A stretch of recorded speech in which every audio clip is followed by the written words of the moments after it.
Hello and welcome to Halloween Extravaganza V. I think we lost My Anthony. name is Anthony Well, hello. Coogans. You are. Yeah. Hello, I'm here now, folks. Sorry, hope everyone is having a great, happy Halloween to everyone. I'm joined by my co-host on the GhostÉire Channel, Jessica Murphy. Hello. Hi, welcome back. Thank you for having me back again to join you. Also, we have. It's great to have you on board there, Jessica. There we have some wonderful guests coming up on tonight's show. We'll also be revealing the winner of the Halloween Mega Draw, where prizes will be won. Names in the draw include Kev Kerr, Deborah Hatswell, Mary Nolan, Shelley Garvey ×2, Michael Litchin ×3, and Eugene Doran. Trevor Murphy, Kathy Houston, and Irene Smith donated their winning money in their competition to a charity of my choice. That was Crohn's and Colitis UK. Thank you to Kathy, Trevor, and Irene for doing that. Very much appreciated. Tonight, we will also showcase the paranormal documentary Redwood, Hide or Shriek, which will be aired live, featuring Púca Paranormal as they investigate Redwood Castle in County Tipperary. Jessica, who's on tonight? Oh gosh. Okay. Sorry. You know what? It's funny because I was looking at my list and I went back. Hold on a second. Bear with me, sir. I really am I'll be prepared tonight. Clearly not prepared. I'm so sorry. Okay, sorry. Tonight's guests will include Bill Bryan and Tanya Gilroy of Empty Casket Paranormal. Oh, it's okay. I don't mind. I've got it here. We're good. And then I was going to say, we're also having Brett with Polar Bears. Is it Sturdvart of Highway of the Hidden? And then, as you can see on screen, we've got Ed Fitzpatrick from Ghosts and Grub. So thank you for joining us. And then I guess later on, we'll also have PJ O'Sullivan from Púca Vogue Paranormal. And yeah, so we've got a good cast tonight.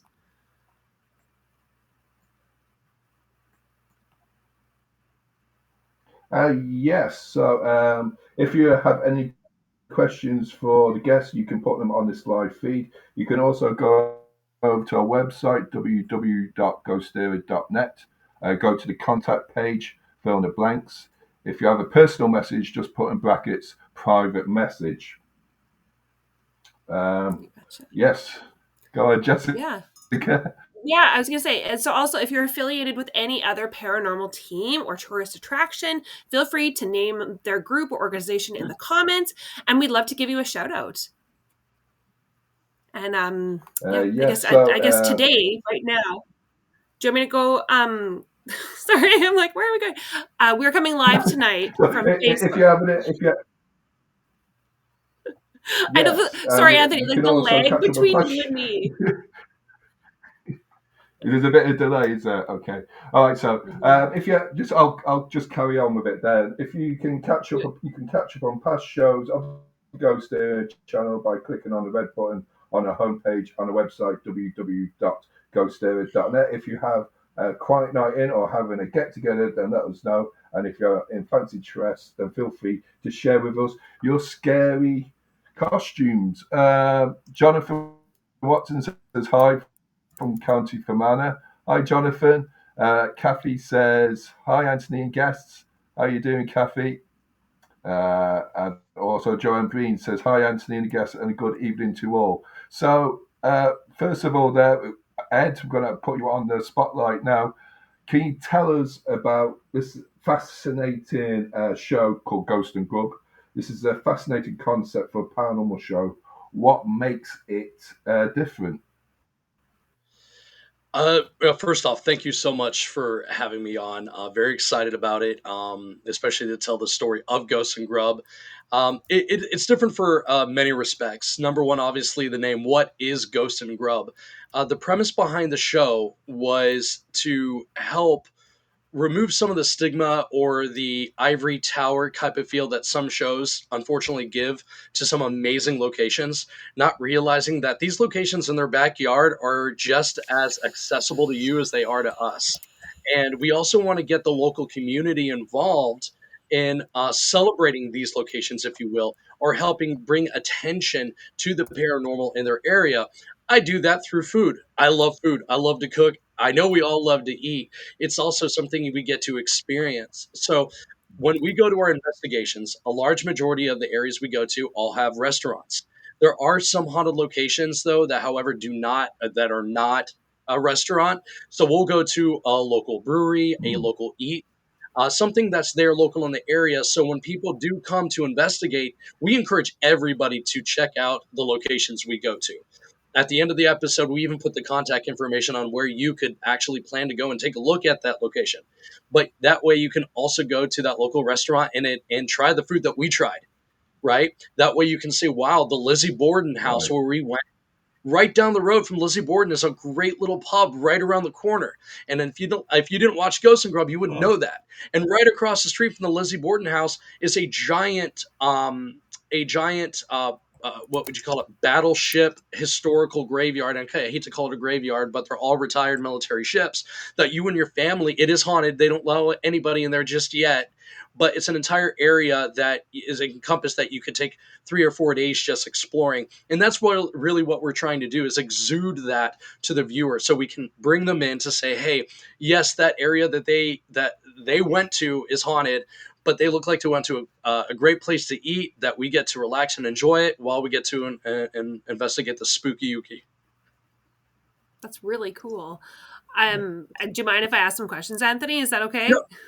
Okay, Yeah, sorry. go Like ahead, Jess. Anthony's Yeah. in his own like Mm-hmm. Wi-Fi channel, so I don't know if it's gonna at what point it's gonna connect.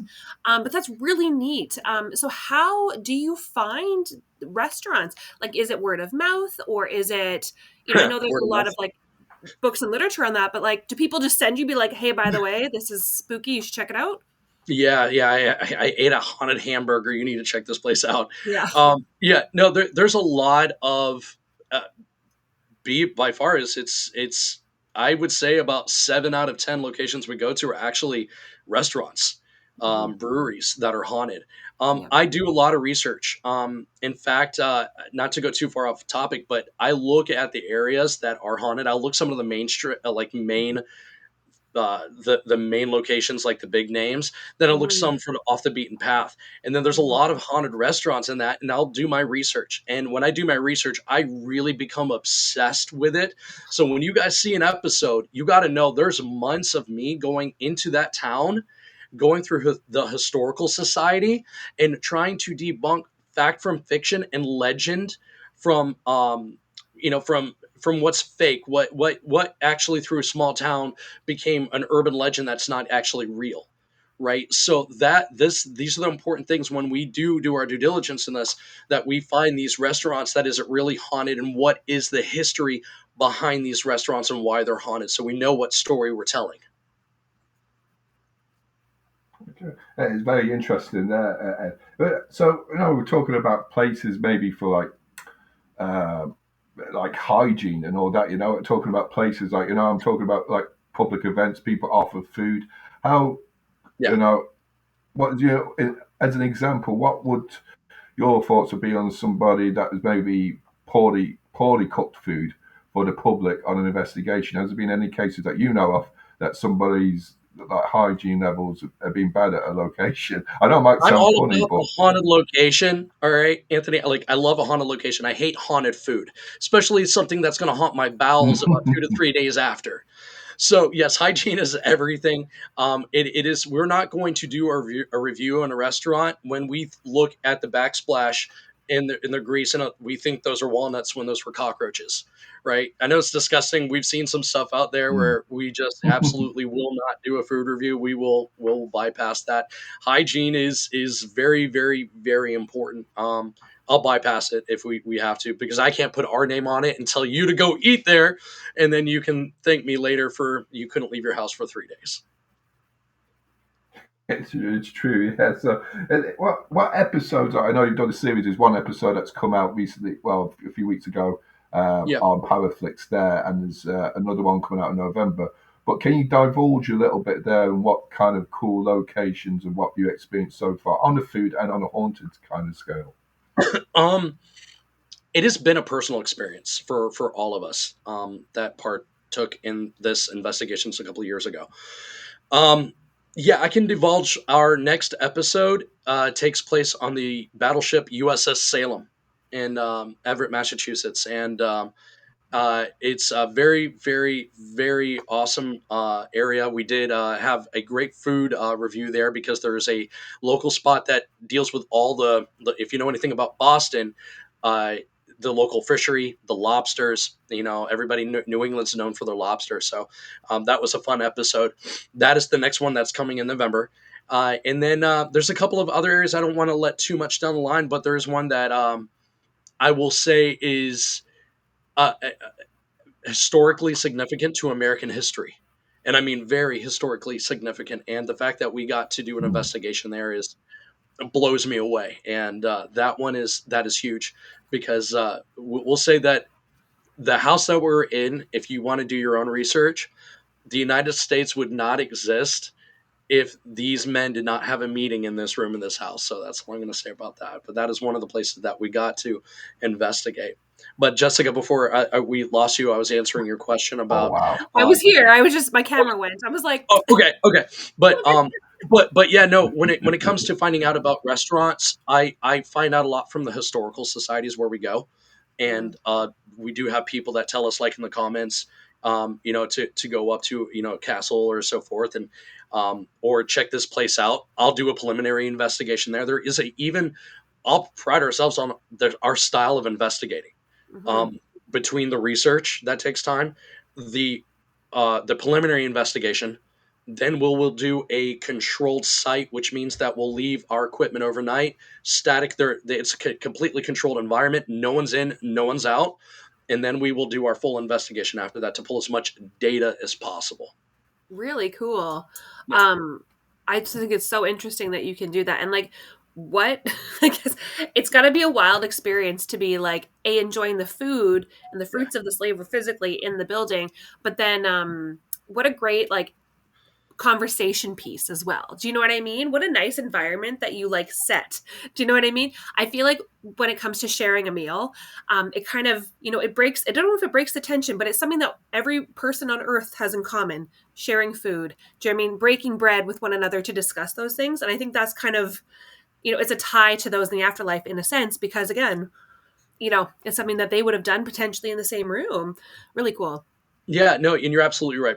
Breaking Bread's a big, it's essentially it, and that was part of the premise of it Mhm. is to kind of to bring down the veil a little bit of the paranormal to make it more approachable to an extent, right? There's a Reddit, and I hate to call it fear mongering out there. There's a lot of things to be afraid of, and jump scares, and then we add some sound effects to really make it freaky, but then we forget that this is actual science that's happening here that unfortunately the full scientific community hasn't really grasped yet, Yeah. right? Yeah. And so that's really where I'm trying to help bridge the normal and the paranormal, the science and the pseudoscience. And I mean that from the bottom of my heart, Yeah. and why I love food and why we're able to come together with this concept to work. Anthony asked a question about just a second ago, and I'm thinking through about some of the episodes coming out. There is one particular restaurant that had ties to the mob while we're up in Boston. I did not know that. And it's very haunted. Oh, We did not know that. And I'll give you a little tidbit. While we were rolling B-roll, my phone was on airplane mode, Yeah. and it started playing Frank Sinatra on Pandora. I have no signal. It turned it off and went. Pandora doesn't have an automatic launch. It doesn't auto launch. right. So these are the things that you start seeing pull through. They're like, hey, we're here. You enjoying the food? Let Right? me feed you. Right. Hey, Let me is it feed good? you. You Yeah. like it? Hey, it's gonna make a good show. Look at you. You come to me. Let's eat. Yeah. Yeah. So, So and it was one of those mom and pop places where they're like, "You yeah, want a side of ravioli?" And they come out and they're like, "Here's your side of ravioli." exactly. So All our raviolis are here. Yeah. yeah, yeah. Yeah. So that was one is like you get to experience, and it's right down the road from a very haunted location. But Yeah. that's the idea is for you guys to come out and enjoy just like we did. Absolutely. Where so I as a North American myself, where in North America are you from? And do you have like certain areas that you've kind of been restricted to as of right now? Or are you taking it abroad anytime? I mean, that's the idea. Yeah. Right now, I'm located in Michigan. Right. Was originally from Georgia, from Atlanta, and but because of where I'm centrally located, I can go anywhere. Hop, Wow. skip, and a jump from Salem, Massachusetts, and I can make it to Silver City, Nevada, in a matter of a couple hours. Just going from here and there. But That's yeah, it's all about creating a strategy and a campaign, if you will, before we go out there. So we have all of our due diligence done before we go and shoot. But I will say it first on your show. We do have a new series coming out next year that is a Ghost and Grub product. very That is called cool. My Small Town. And a lot of these locations that we're going Great. to have never been Wow. televised before. They are very haunted. There is a lot of activity there. And I'm very, very excited to share that because this is literally everybody's small town across rural America that we got to hit and see. Yeah, that is so cool. And I saw Joanne's message there, the perfect mix of spirits and food. I think that is fantastic. I totally agree with you, Joanne. I had like the second you started like talking about it, I'm like, ooh, not in my small town. I'm sure, well, not, I'm from like a small city. 300,000 is that small ish. But there's a smaller town, like a couple hours away from me, called Moose Jaw, Saskatchewan, that also has ties to the mafia and Al Capone himself. But they have a haunted restaurant, which is like infamous. And I'm like, oh, so when you're ready to like go a Yeah. little further, like a little bit Yeah. more north, Yeah. I'll get you. I'm down. They're trying to get us to go to Traverse City Okay. and that area too. So there's a lot. Everybody started finding out what we're doing. They're like, it's like Benny from I'll segue right after this, but it's like Benny from the original Mummy with Brendan Fraser. This is haunted. Yeah. That is haunted. This is cursed. That is Oh, cursed. This yes. is cursed. Right? Where so it's like okay, yeah, easy, Good. easy. Also we only also have so much money that we can push out, but it's also a lot of time. A lot of time Absolutely. it takes to do so too. Yeah, a lot of people don't understand a lot like that this is like a self-funded project to start with a lot of the times Yep. until and I mean so that's like investment of your own and Yep. people that support you, but hey, I got to give you credit for sticking it out and pushing through because it's tough. I mean, Yeah. we know. We get it. Your Yeah. passion It's funny. project becomes your And Yeah, I'll talk definitely. about this Yeah, in a and minute. But Joanne says, no, go Sorry, ahead, Anthony? Anthony. Go ahead. I was just going to say, Joanne just said it used to get yummy Irish breakfast and the castle overnight stay. Sadly, breakfast no longer provided. I didn't know that there, Joanne. So, yeah, Oh. how important is it also to have breakfast the next morning in locations, Ed? The bed and breakfast that we've stayed at, they have breakfast there, but you know as well as I do that after a night of paranormal activity, the last thing I'm thinking about is breakfast. Yeah. We can do that before, but if I'm sitting there and I got something whispering to us in the middle of the night, get out. The last thing I want is my eggs done over easy sitting in this breakfast room. Yeah. But but all joking aside, it just depends on the location. A lot of it. A lot of it is, dinner. We see a lot of dinner places, mainly, but the bed and breakfast that we will do the food review for for their breakfast and what they have. So it is part of the experience. But when you say that it's expensive, something like an SLS that uses 10 AA batteries, and you put in a fresh pair that's like $20, and you get to your location, and then you get this anomaly that just drains your batteries, and you're like, that was $20 right Yeah. there. I could have gone to the dollar store and bought you some. If that's what you want, take that energy, okay? Come on. And just for our European friends, $20 is True, very yeah. close to the euro. It's about 17 euro. But anyways, I totally get it. It's crazy, and that's just Yeah. like the cost of equipment to do the experiments, let alone filming, and then like your production equipment as well, right? Yeah. How many, like, what's the variety of tools do you bring to each set? Say. Um. Well, we all know this, right? We're Mm-hmm. all familiar with these, right? Yeah. There's a lot that we bring, and I can expand on this now, or I can keep going on to it. But my favorite one would be something like the SLS, Okay. right? And we're going to talk more about some of the equipment here in a minute, unless you want to go right after this, Anthony. We can, Mhm. but I will use that. My favorite one of all time, honestly, is my cell phone. And why do I like my cell phone? Because it has a recorder. I love EVPs. My first EVP came from the Warren Tavern, which is at the bottom of Bunker Hill in Boston, Massachusetts, a few years ago. I was not into the paranormal. I've always been very sensitive, right? Don't hurt my feelings. But I've always No, been go for very it. sensitive to it, right? And then I was sitting at the table one day there enjoying my lobster mac and cheese, like the fat butt I am, and my pumpkin beer because I'm basic, with my cinnamon crisp on top. And I felt somebody legitimately walk up to me and say, "I need to talk to you in the back." Obviously, there was no one there.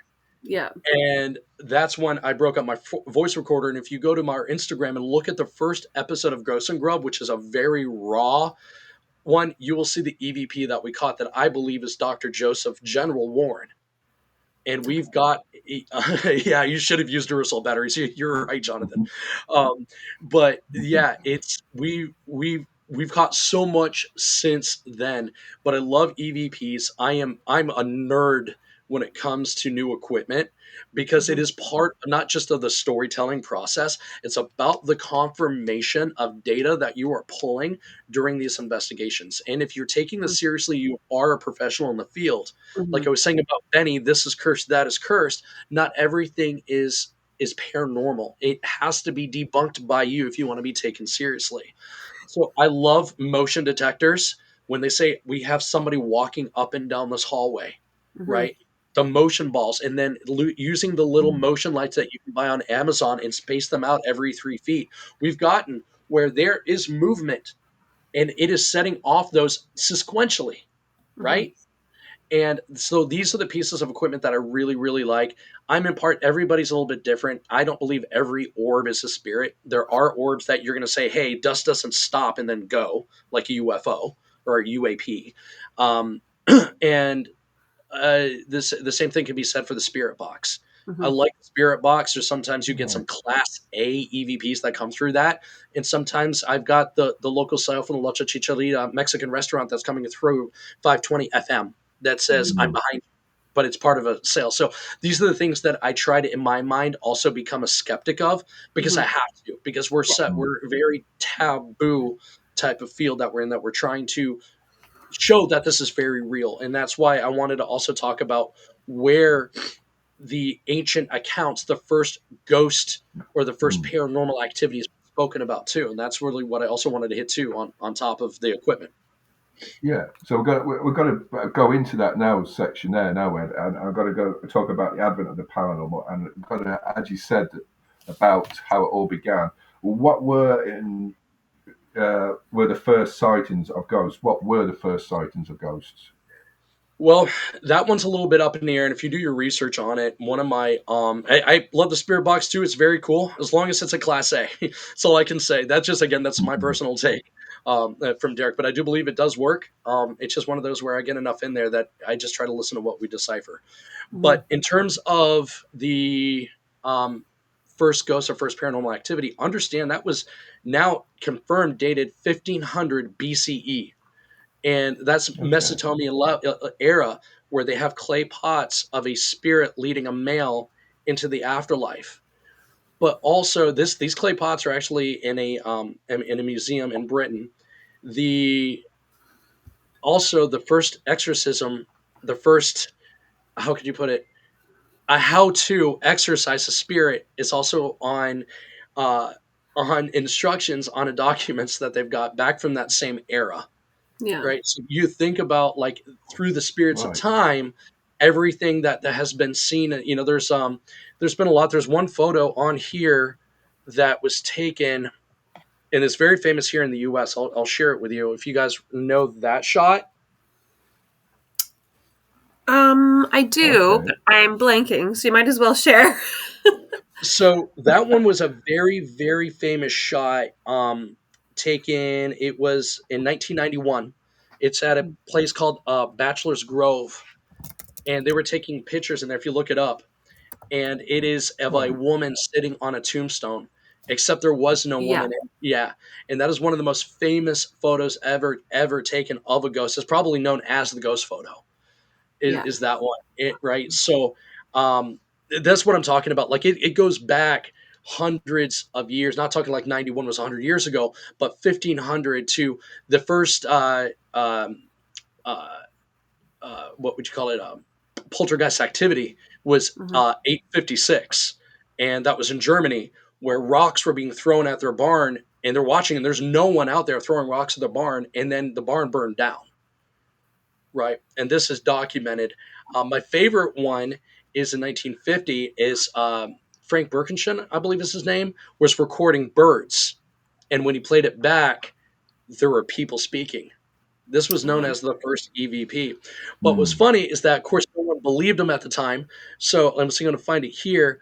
A psychologist named Constantine, which I love that, didn't believe it, but he took over 100,000 recordings of disembodied voices, and he dubbed it the EVP. Right. So that's the kind of research that I love. And it's just, you can see it over the years, dowsing rods and different ceremonials that we do. But now we're in a day and age where it's, damn near, excuse my language, show me the money, right? We yeah. show me the data. And that's Mm. why when you ask favorite type Yeah. of equipment, I love it all. I love Yeah. it all, but we need something that can Mm. be deciphered, that can be shown, that there is concrete data, that Yeah. in removing the terminology spirit or entity, there is an anomalous activity happening here, and we're proving it because we got spikes in K2, right? So when people realize, well, what's Mm. K2? Understand that there's a magnetic field. These pieces of equipment that you're using are used by electricians to find power lines and to see which routes have power. Hmm. If we're in the middle of a location Mm. that has no power, outside of the Earth throwing its own magnetic range out, it's not going to throw off your K2, not to that degree. So if you're sitting on something that you're spiking at consistently 20 milligauss, that's some serious freaking energy. Mm. Hmm. Right? Keep that in mind. You're like on top of Mm. a power box to kind of give you that equivalent. Yeah. So yeah, and that's really what I love sharing, talking, sharing to people. I'm like, understand when you're pulling some real world data from a paranormal location, and you can decipher it in multiple different fashions from your SLS. Like on our first episode of Winners, if you haven't seen it yet on Paraflix, we do have an EVP that goes, "He's coming," Yeah. and then right Mm. after that, we get a wish, let a whitewash go across the camera. That also, I had a recorder in my hand that the recorder picked it up. And as soon as that Right. happened, we then got a figure that popped up on our SLS. And then it kind of goes from there. So these things Okay. happen in stages where all of our equipment pick things up, and none of them are correlated in any sort of fact on what kind of data that they bring in. Yeah. That's really neat. I think it's Yeah. really good that, well, it's important to share like where you guys come in at an investigation. You come in grounded without, like, I know you do a lot of research in that, but you have like your information as to, like, what the building, historically can tell you, and the history of the time. But I do think that's really great that you come in neutral, not being like, this is here, whereas like we're going to see what we find. I feel like we do that as well. I'm so sorry, go ahead, Ed. No. You're right. It's about Grande. I just got really excited about that question Joanne asked just now. Oh, Joanne, she says, have you ever taken a pic or captured spirit and got a clear EVP unexpectedly? Have you ever? Yeah. This question gives me goosebumps, so I'm going to answer this one directly because Absolutely. my most favorite piece of data that we've ever collected, Joanne, is actually on what you're describing. This is why I always tell my guys, wherever out investigating, always run hot. By running hot, I mean we have our lavalier on, right? And so we're out there recording all the time. It doesn't matter, which makes it hell when you're in post editing because you find a lot of stuff then, but it's worth it. And thank God we did, because if you remember, and a lot of submarines are like this now, just to kind of set the stage here. Old diesel submarines, they all had sound engineers. They got the guys that have the earmuffs in. They can't see anything. They can just decipher and hear sound, right? Mm. They can tell how far something is by the pings, correct? Yep. Right? So one of the locations we investigated was Brushy Mountain State Penitentiary, the most haunted location that I've ever been to. It's what I would liken to tell people: if you don't believe in God, you will once you leave this place. And I don't want to get too far ahead here, but while we were cleaning up and leaving out, there were again legends and urban legends, if you will, of a woman or a young girl that unfortunately passed away, or not really passed away, but I don't want to really say it out loud, on the grounds. And she's very leery of men. And as we were leaving, if I can, you know what? I'll draw it to you here. This is going to make the most sense. Okay. So you've got, let's see if it'll correct it. Okay. So you've got me up front. You'll have Jake, and then you'll have Lance. Okay. So I'm picking up a piece of equipment up against the wall right here, and we're all running hot to kind of set that up. So as we're walking out, I'm going through Jake's audio, and you hear almost a disembodied something, a girl's voice in the background, right on Jake's lavalier. Mm-hmm. So I get to the same timestamp. And what we do, so you know this, just to give you some behind the scenes, when we start rolling, we all clap our hands so it syncs the audio and everything. Because when you look in the audio profile, you can see a giant spike, so we can line everything up. Okay, just to give you an idea. So I then move over to Lance's, and you can hear a girl saying, "Can I hold you?" in a southern drawl. "Can I hold your hand?" You go ahead and you go to my mic. Jesus. "Can I hold your hand?" Can I hold your hand? Which, for a ton of reasons, was the most amazing piece of data we've ever got, because that means, remember, it takes energy to transfer that out. That means this was energy being pushed out, spoken out, that transferred all the way back to Jake, to Lance. That means that this, I'll call it this girl, this entity, right? You call it what you will. I know what it was right there next to me. And I feel bad that I can feel her, because I feel sad for that. What now I can now confirm that is real, because we experienced it, was right there. Yeah. And I did not know this until after that. So yes, thank you, Joanne, for that question, because that by far is still my favorite thing to talk about. And it did not happen while we were recording for the show. Yeah. Wow. That's crazy. And you're right about like the amount of energy it takes to like produce a small bit, let alone to be picked up on another mic far away. Sorry, another question from Jonathan. Have you ever been to Casper Mountain? Or if not, what was your most evil place you have ever been? I'm going to go back to Brushy Mountain. No, I have not been to Casper Mountain yet, but Brushy Mountain, hands down. The land it sits on was already cursed land from Native Americans. They just could not get along.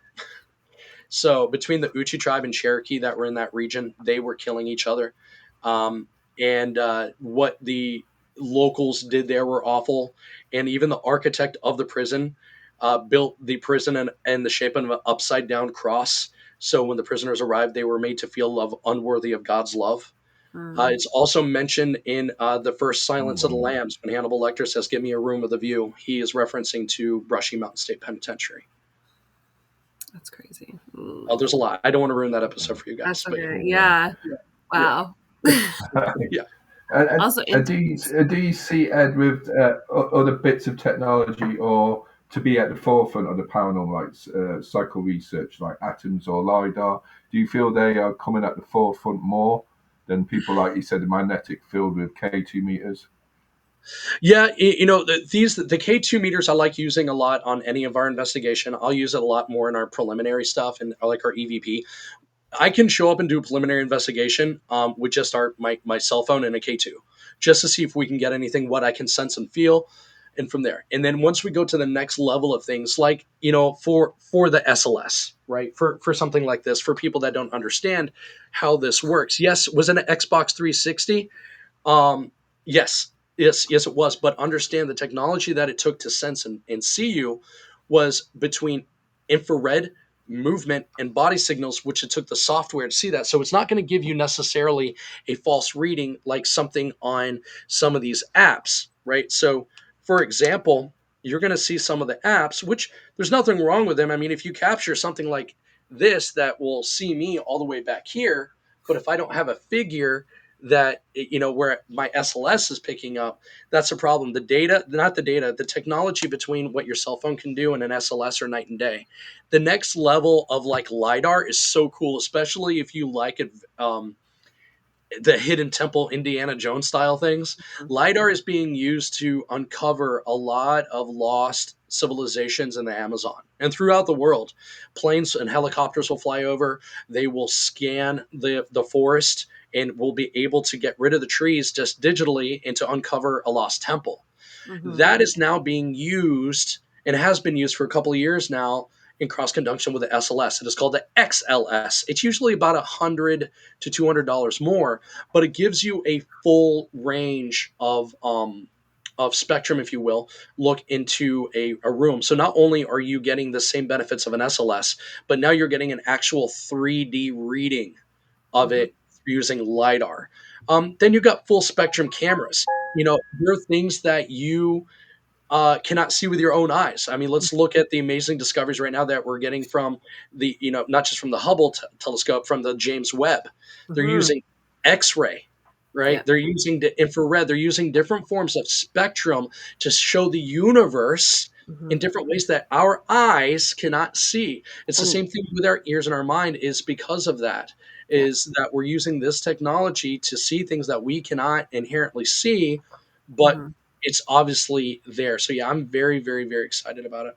Yeah. Oh, that's so good. Yeah. No, I agree. There's so much more coming down the plains here that it's just it helps us kind of grasp so much more, right? And again, you kind of come in at this place of understanding and not ghost busting by any means, but I mean, but you're helping those who are like, no, no, no, no. We're like, actually, reasonably, you know, Yeah. it's it's like it's I don't want to say it's fact until it's proven false, but like it is like it's one of those things. I think people come in with a scared mentality, like fear mongering, as you kind of said earlier, and I think it's like it can help us be more reasonable with the surroundings and the things going on. And that's very true. I mean, keep in mind in this day and age, and any day and age really, that in this on our plane, there's a lot of good people and there's a lot of evil people. So when you ask me the question, Jonathan, what is the most evil place you've been to? I will say Brushy Mountain, but keep in mind, where was it? They kept the most evil people there Yeah. too. So those EVPs are a little bit different. Like you get a lot of cursing, you get a lot of people telling you to do things, right? So it's there are also things that we've run into, and I don't have all the answers. That, in my opinion, were never human, and Yeah.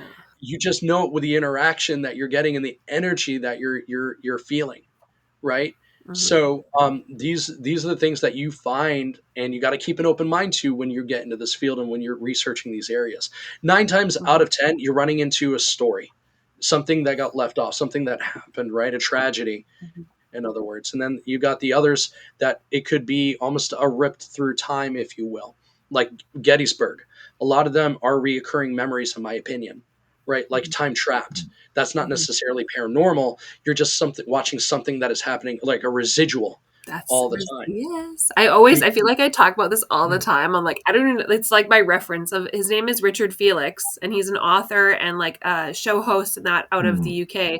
And he has a theory based on residual energy being like a replay of a scene, almost like something Yep. tragic, like, you know, somebody's jumped off a bridge, and it's like the amount of energy manifested in that moment is what's replaying. So you're not seeing a new event. It's just like the energy is replaying at that time. So I got chills.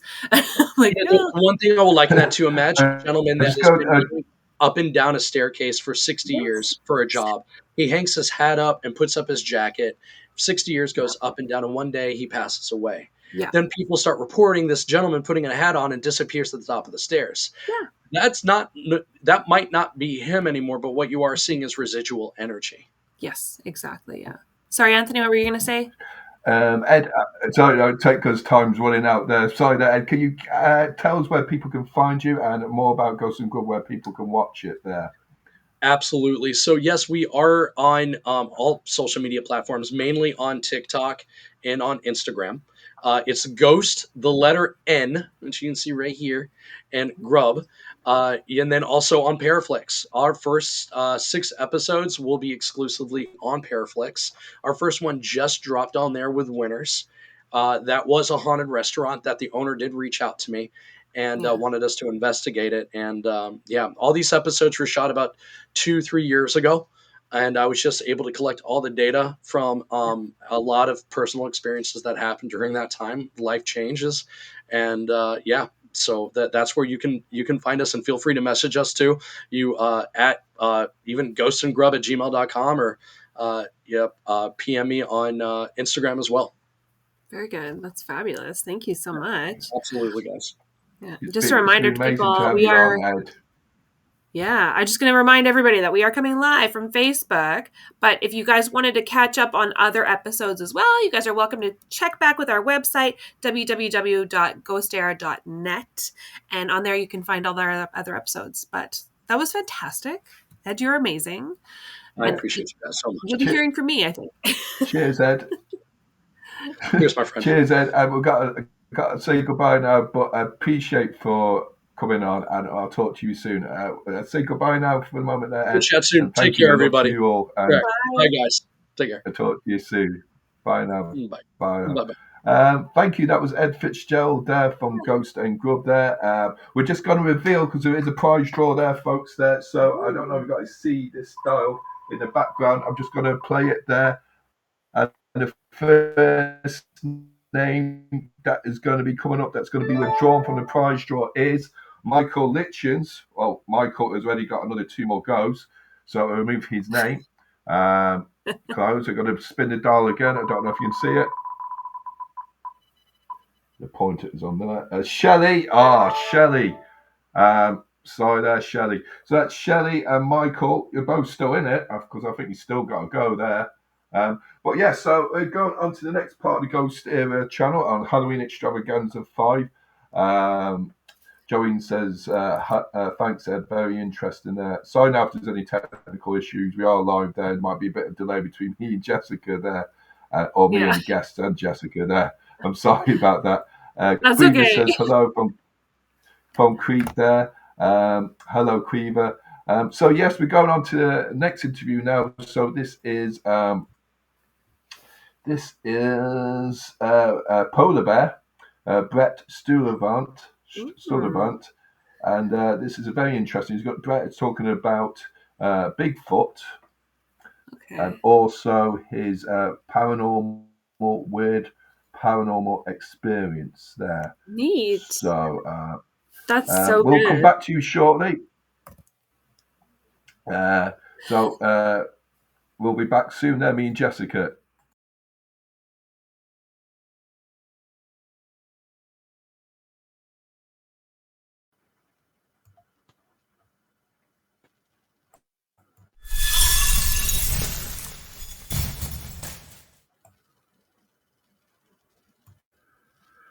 Hello and welcome to Halloween Extravaganza 5.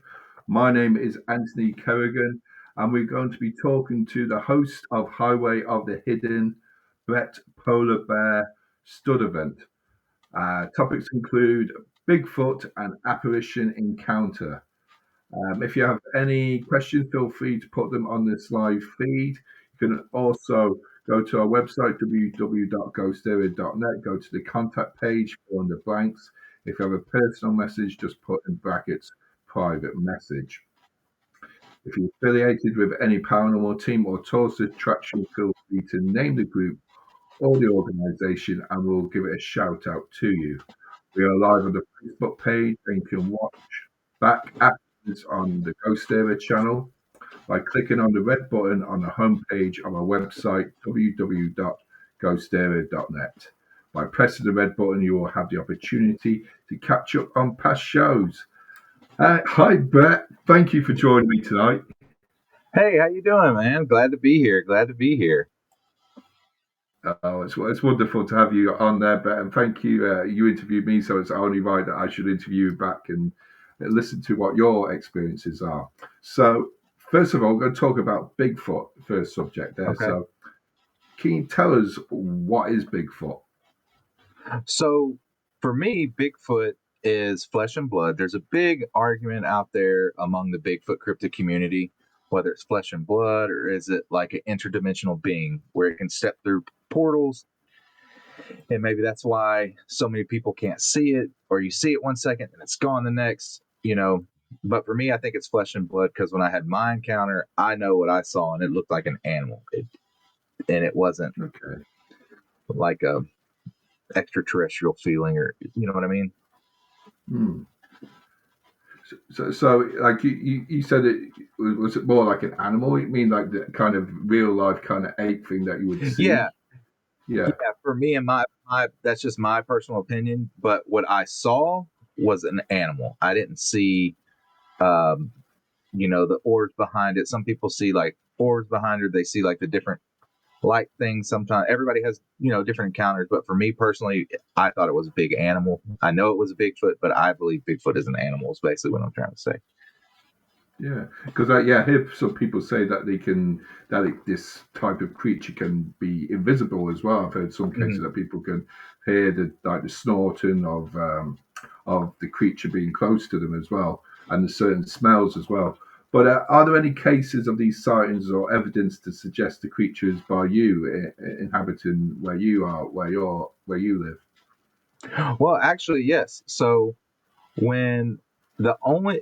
I can't say when or the only. So yes, there's two cases that I know of that happened, and one was in 2017 when Hurricane Harvey hit. I know down around the beach area after the flood, they had a swarm of people, and somebody took a picture and posted it on the Facebook group. And in that group, they showed a footprint that's probably 18 inches long. And I tried to go see it, but they had it all blocked off. Cops were like, nobody can get in there because the water just receded, and they worried about looters and things like that. And that's probably 15 minutes from where I was born and raised. And then I know they had one in the town that I currently live in. They said it was on the news and they called it a giant monkey, but the people that reported it said that the monkey, as they call it, was digging in a trash can. And our trash cans that we take to the road are probably 5 foot, 5 foot tall. And it was bent into the trash can, like at its waist, bent in, pulling food out. And then when they saw it, cut the light on, it ran. And so that's the two that I know in this area. I know there's probably more, but that I know of those are the two. Okay, and we've got a picture here of the kind of area that this is like the sort of kind of terrain that you live around. Is this kind of like it's all forestry? Is it? Yeah. So I live in that's like the big East Texas piney woods. I'm probably like 2 hours from like an area that looks like that. I live more in like a coastal plain, but we still have swamps. We still have giant oak trees. We still have all that here. It's not completely like plains like you think. Right. And what are your thoughts on these beings? Are they like being like is there procreation involved? It's like or are they being created by advanced agencies I don't necessarily think it's like the government experiment type thing. But I do believe that they are animals and they are packs. There's usually an alpha and other males and females and babies in groups, and they travel in groups. That's what people think is just one. No, it's several. Yes. However many, there's a ton of them, but they travel in groups in different areas. There's even different species of Bigfoot. You have the Patty type, which is what the famous film is, Patterson and Gimlin. And then you have the two that I know, the Gugway, which is translated to face eater, if I do believe. And if you have one of those encounters, like if you see a Gugway, you usually don't come back. Like that's just, they're very violent. They almost look baboon type face, 9 to 10 foot tall, maybe 11 foot, 1,300 pounds. And then you have the Janoskwa, I hope I'm saying that right. But it's like a stone giant. And they got their name because when they went to war with the natives way back when, they would put, they would make their own armor almost out of like stones and sticks and all these things. And then when the natives got weapons like guns, they were able to shoot through all that and break their bullets. And that's when it turned to a completely different war at that point. But that was the Bigfoot War, I want to say, if I'm not mistaken. Okay, yeah. No, this is interesting because I've not really heard that before there, but I've heard like cases of giants being seen in like human kind of giants seen in other areas of the world and bodies being found of it. Yeah. But is there been any cases of people, like multiple witnesses, say, being attacked by these creatures as they may have been in their territory? There are cases, but I think they just get covered up very quickly. But there are cases of like rogue Bigfoot attacking people, and it's usually not like from the encounters that I read, it's not like a clan that will attack them. It'll be like just one individual Bigfoot that will attack people because they're going down the river the wrong way and they're in their territory, and so they want you out. So they'll do any means necessary, and they know that we're smaller than them, so they're not afraid to throw big rocks at you and stuff like that. So do you reckon, like as in intelligence, do you reckon they're able to be, I suppose their senses would be more advanced than us, would you say that? But would we be more intelligent than them? Or I don't know what the word intelligence is. I don't know where we are these days. I don't know if it'd be more intelligent than them because they're very smart. You know, they remain hidden for all these years. And they can communicate. Like you can look up the Sierra Sounds by Ron Moorhead, and he recorded them in the 70s or 80s. I'm not really sure on that timeline, but you can listen to them and they're talking back and forth, and it's like almost a gibberish. To me, it sounds like a Japanese language. It's real like that sort of, but real deep. And if you listen to it, it'll make you wonder, right? Like, man, because to fake that, which he would have had to have been in like 5 places at once to even fake that video or that recording. And so I believe they are very intelligent. I know they can, they see us way before we see them in the woods. And most of the time they'll move out of the way. So the encounter doesn't happen.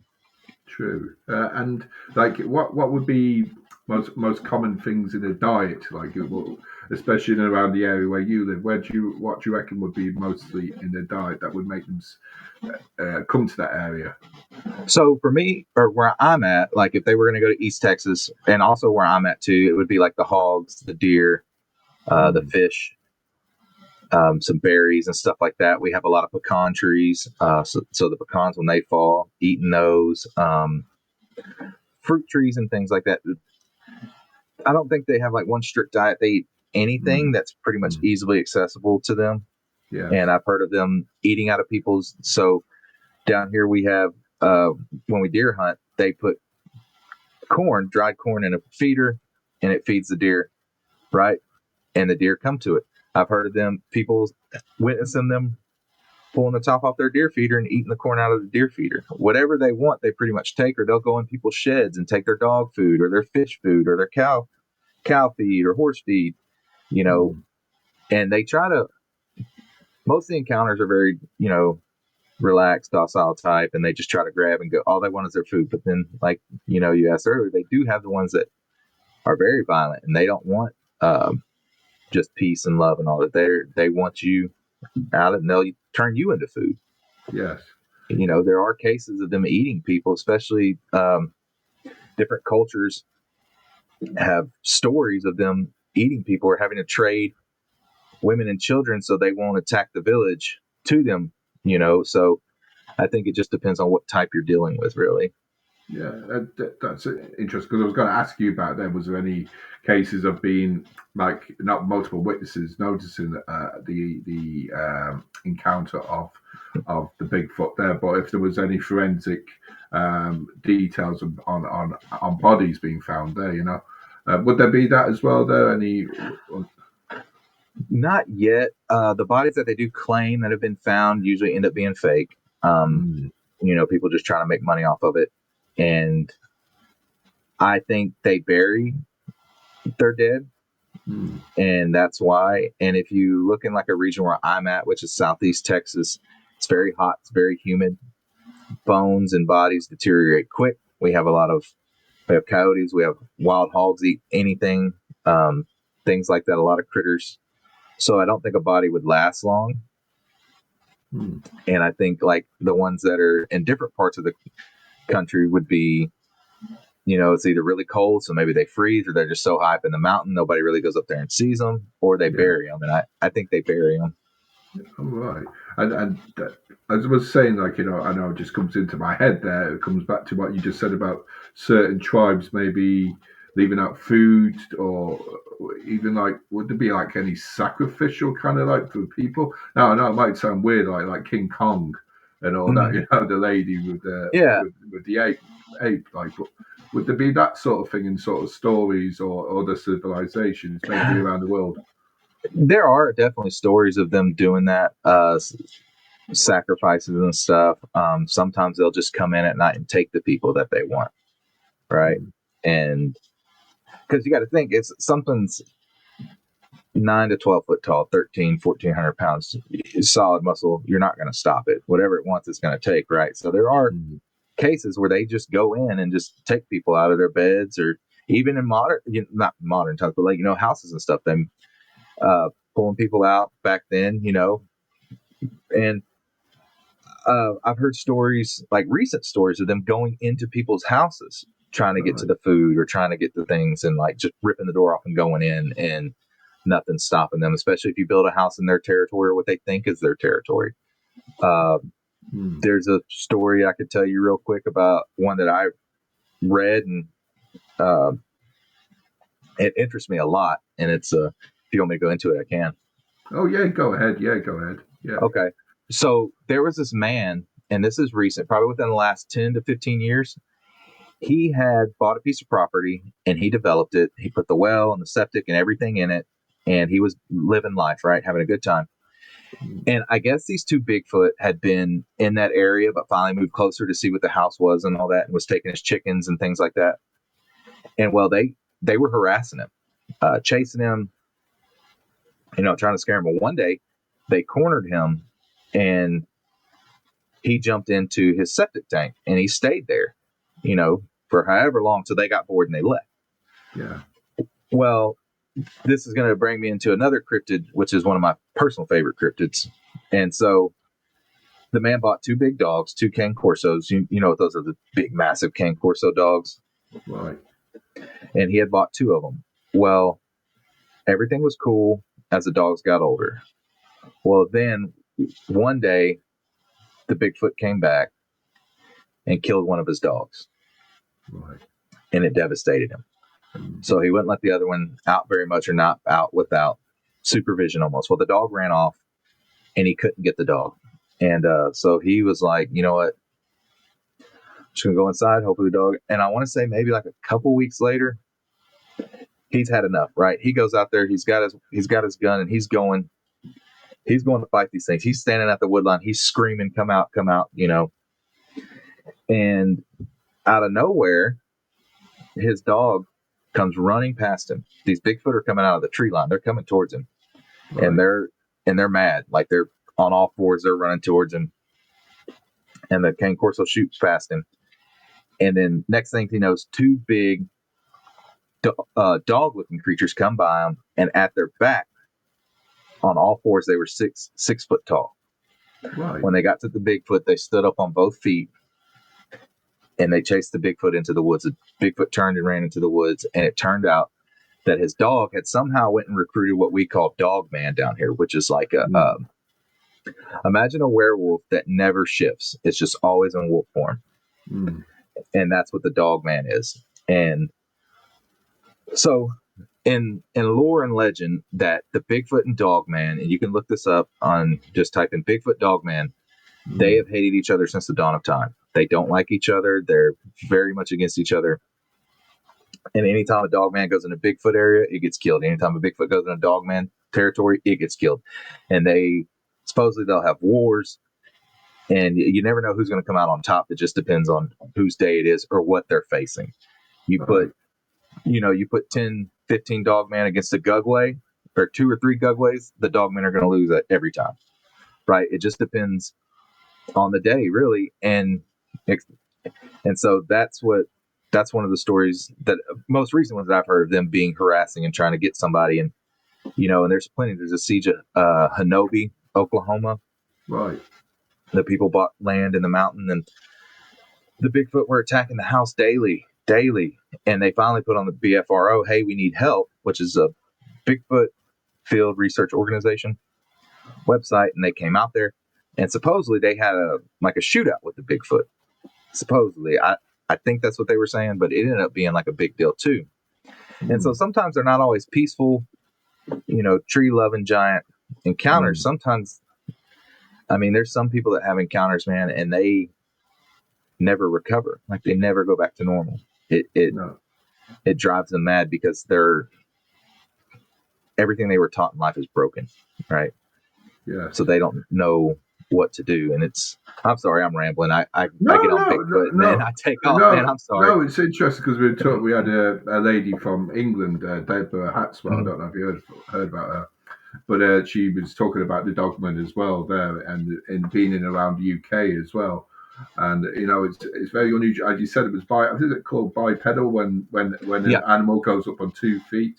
Was it like that? So was it like a werewolf kind of on foot, and then it was able to stand up? Yeah, I think that's how it goes. So it was they both ran on all fours past him, and at the back. So they apparently they had went like real close to him when they ran by him, like from what he was saying, like within 2 or 3 feet they ran by him, and they were jet black. And when they got to the wood line where the Bigfoot were at, they stood up and they ran, and then they took off running on 2 legs with his dog right behind them, and they're running and they're going at him.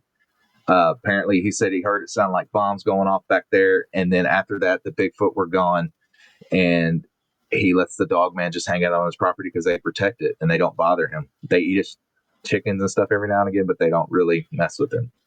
It's very fascinating, because it's a clash of different species, and it's very interesting there. But it's we don't get that over here, but there is stories. I just a few weeks ago, I heard stories about the werewolves of Oswey in County Kilkenny, which kind of be like Dogmen as well, go on. Sorry there, Brett. Oh, I was going to say, so for my research, I love werewolves, right? Like, that is my number one. I've been in a werewolf since I was a kid. I've read almost every book you can think of about werewolves, from Montague Summers to I got his book right here. I can't even think of the dude's name. I've read a lot about them, but when you look at the Dog Man, it's completely different. It never shifts. It's never, most werewolves are men bitten by a wolf and turn into a beast, or make a pact with the devil or some kind of thing, and they turn into the beast, right? But Dogmen are just that way, born that way. Highly intelligent apex predators is what they are.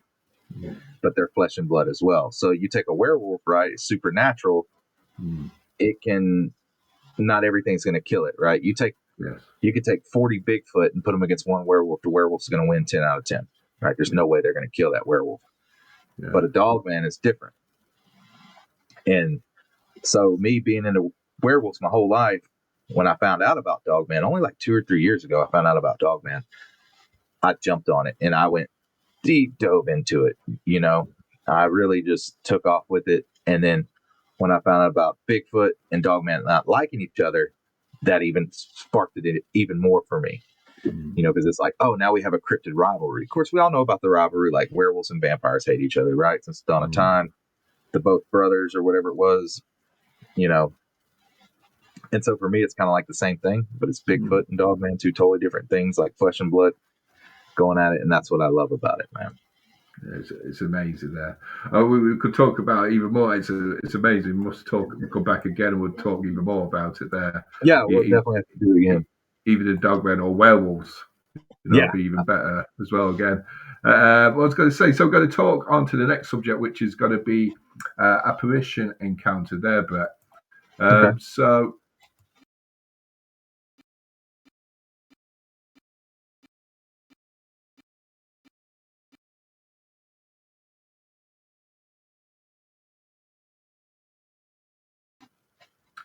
first of all, what did this encounter? Where did this encounter happen?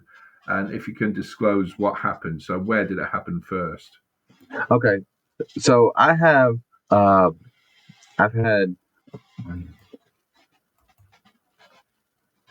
4 encounters that have happened, but I'll go into the one that I've never told anybody, and it was like, I don't remember the year, probably like 2015, 2014, around that time frame. Okay. I was leaving my brother's house, and that's the thing, I can't remember if he was with me or not. And I asked him about it. So, hey, do you remember this? And he's like, I don't remember, but but that's not saying anything. And I'm driving down the road, right? And I'm in Texas on this back road, and I'm in Sweeney. And if people who from there know Sweeney, Texas, they know the back road, right? And I'm driving, and I get to the T section, right? So supposedly the road's very haunted, is what they said. Apparently, there's a satanic church. There's a lot of stuff back there, supposedly, is what they say. I've never seen it, but that's just what they say. And so I pull up to the stop sign and I hang a right. And this road, mind you, it's built up now, but back then it wasn't. It was all pitch black woods, both sides, and a little two-lane road. The only reason people would even be on that road is if they were hunting or, going somewhere like that. Like, it's not a very used road. Now it is, but it wasn't then. And I'm driving, and I swear I had my brother with me, but I don't remember, like I said. And I see this man walking, and he's bent over and he's holding his stomach. Right. And I'm like, man, does he need help? Right. So I turn around, and I swear I saw like blood on his shirt where he was bent over. And I'm like, man, I wonder if he needs help. And I go to slow down, and I go to back up, and he's gone. And that's why I needed him to kind of reassure me, like, hey, it was this time period, because his clothes didn't match the time period that we're in. They looked older. So, I can't say the time frame. I'm not going to say like colonial times, because that's not what it was. But it was definitely, could have been a little bit past that era, maybe, Yeah. But he was bent over, and I remember seeing just a red stain on his shirt, and he was gone. So I booked it, man. I'm not going to lie. I didn't, call the cops or anything. I booked it. I took off. Yeah. Right. And it stuck with me for a long time. And do I believe that road's haunted? No, but did I see something that night? Yeah. So could it go with the legends that come out of that? I don't know. I can't say that because I've never, ghost investigated it or heard any other stories other than just like teenage or people my age or local kids telling stories, Was this during the daytime or like dusk or night? No, it was nighttime. It was probably midnight. Yeah. All right. Okay. Yeah. I suppose that would be easier then for like an apparition or a person or an apparition to be manifest and disappear without being. It's hard for us to capability to sense it. Yeah. So you said the motion of it was bent over, and I suppose the past couple of 100 years of clothing was there anything else in that area like could have obscured or like could have hid, like being a person that could have a person hiding behind somewhere? See, that's what I thought too, but the way, so my headlights were on the road, but not on him. So I caught like the side, and he was bent over like this, and he looked white, like everything was white, but you could just see the stain on his shirt when, you went past. Man, I think that dude's hurt. And that's when I backed up. And me thinking, and I said the same thing. Well, maybe he fell in the bush, but there's nothing there. So I took off, and I was browsing Facebook and all that. Nobody ever said anything about anybody getting hurt or anything. And I could, I think it was a ghost, because why would somebody be out there running on that road at midnight, 1 o'clock in the morning? There's no reason for anybody to even be near that area. Yeah, if you were running that time of the night, you would have some sort of torchlight on you, like a head torch, or something like that. Oh, definitely, yeah. There would be people going for probably runs late at night, but then again, they would have some sort of lighting and knowing. You see them in shorts. You see them in reflective gear. You would see something. Not just running out there, because it's a very dark road. It's very easy to get ran over on that road. It is. It's a 2-lane, very small road, and there's no shoulder. So if you're running on the concrete and this person doesn't see you, because a lot of people that do use that road, they're usually under the influence of drugs or alcohol, and so they're not. They could be pretty blitz and they don't see you, and you don't have anything on. And that's what, and it's one of those things. Have you been back to that area again and try that time of the night as well? Yeah, we used to go all the time, but I'm older now. I don't usually stay out late anymore, and it's all built up now, so it just wouldn't make. I mean, I can't. You know what I mean? I can't say, I go out there, because I don't. And usually when I do go out there, I go a different way now. It's just easier. Yeah. It's just things like that. But yeah, that's one of the ones that I've never told anybody. And it just kind of figured I'd let you have that one first. Man. Thanks for letting us know that. As well, we're going to touch, because you do a podcast show there, and it's can you tell us more about it? Well, your podcast show. Yeah. So Highway of the Hidden, it started as a dream of mine probably 3-4 years ago. Hearing people talk and and I figured, I could do this, right? And it started with my interest in the cryptids. And then I found podcasts of people talking about it. Well, then, I've had my paranormal experience, and I've always watched the paranormal stuff on YouTube and things like that, the different people, and plus listening to podcasts. So I was like, man, let me try this, right? I want a safe space where people can come on and say, hey, I've seen this. This is what happened to me. And it's just kind of grown from there. And that's what gave me the spark, right? So I sat in my room, and I just started it back in January. And I sat in my office, and I was like, man, let me come up with a name. What would be a cool name? What would be a cool name? And finally, I'm sitting there, and I figured, man, something cool. Highway of the Hidden came up, and I took off with it, right? And then that was my dream. And then now, I'm meeting people from everywhere, and they're telling me their paranormal experiences, their cryptid experiences. And I do conspiracies, but I'm a conspiracy theorist, but I don't usually venture too much into it on my podcast, because it's very touchy, and I don't like, I don't want to be offensive, so I try to steer away from it. It's hard to do that, isn't it, with the conspiracies there, But I suppose there is some interesting ones, I suppose, like the man on the, going to the moon, I would be all for it. Years ago I would have said, it did happen, but now I'm kind of like, well, it's been a bit of a long time now. Yeah, that's one, I'm like, no, it didn't happen. And that's the thing too, man. So usually, for me to do a conspiracy episode, I'll have to have a guest that is into it. And and that way we can go back and forth on it, because if I have someone that doesn't believe it, I don't want to spend 30 minutes trying to convince you that this is what's really going on. You know what I mean? I'd rather hear about your cryptid experience, or your paranormal experience, or your knowledge on either or. I'd rather do that. I'd rather learn something than try to convince you otherwise. Yeah, I know. Well, thank you for having me, and it's great having you on tonight's show there, Oh, thank Brett. you. And what have you got lined up for Halloween in the next few days? So I have a buddy that I'm going to do an episode with. Going to try to release that one. Have a few paranormal ones. I want to do a Centaur episode. Probably. Oh, yeah. Yeah, I want to do a few cryptids, but I'm probably going to try to do some paranormal stuff. I want to cover. Oh God, what was it?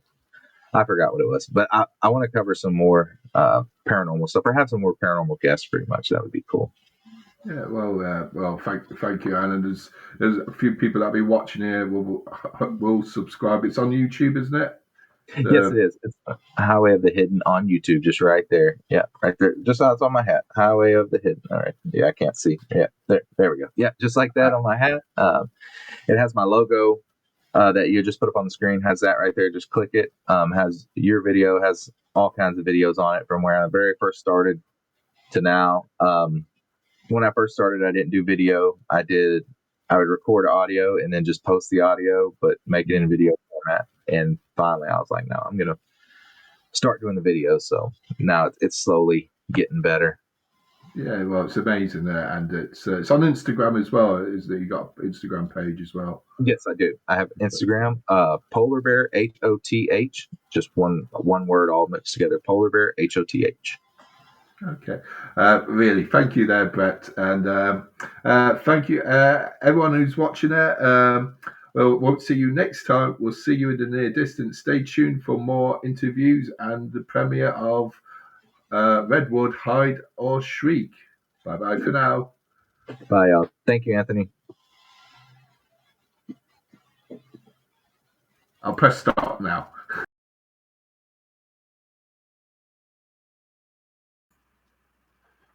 Hello, folks. I thought I was pixelated now, but I just remembered I'm dressed up as a jigsaw king. We have some great guests now. We have Bill Bryan and Tanya Gilroy. Can you hear me? Yes. How you doing? Hi.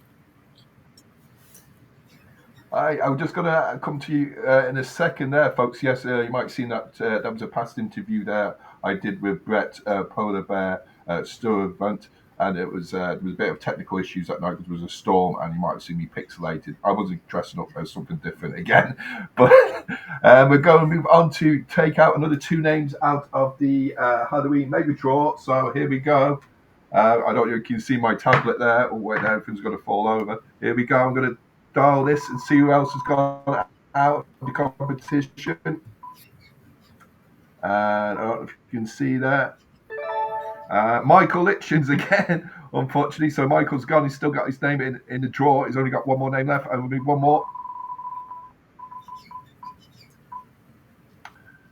And I don't know if you can see that. That is Deborah Hatswell from BBR Cryptids. So yes, still six more names in the hat. Is it six more names? Yeah, six more names in the hat. Yeah, no, five. God, I must get my numbers right there. Anyway, we're talking about talking boards now, and we got Bill Bryan and Tanya Gilroy of Empty Casket Paranormal. First question there, Bill and Tanya, where do talking boards come from? Well, talking boards, they can date their presence back to the 1880s. At least that's as far back as we have documentation for. It was a news article in Ohio in 1886 that's the first documented one. And then the branded Ouija board came about in 1891 in Baltimore, Maryland. Mm-hmm. Very cool. Okay. That's the first, like, in the world. I'm trying to think. That's the first that we know of. That we know of. The actual documentation. There's other things that are kind of in the same realm that predate it, but it's not. But it's, in terms of having a board with the letters on it and a planchette, that would be the 1880s, 1890s. And that was also the first documentation of it being burned. Of it burned. Yeah. So the article that I wonder why. It's actually kind of a funny story. In that article, which was in Atchison, Ohio, they were talking about the board, and they told a little anecdote of a guy who his wife and his kids loved playing with the board to the point where he felt they were not doing all the chores they were supposed to be doing. And so when he left for a business trip, he burnt the board so that they would be forced to do their chores. And then when he came home, found out that they made a new one. Interesting.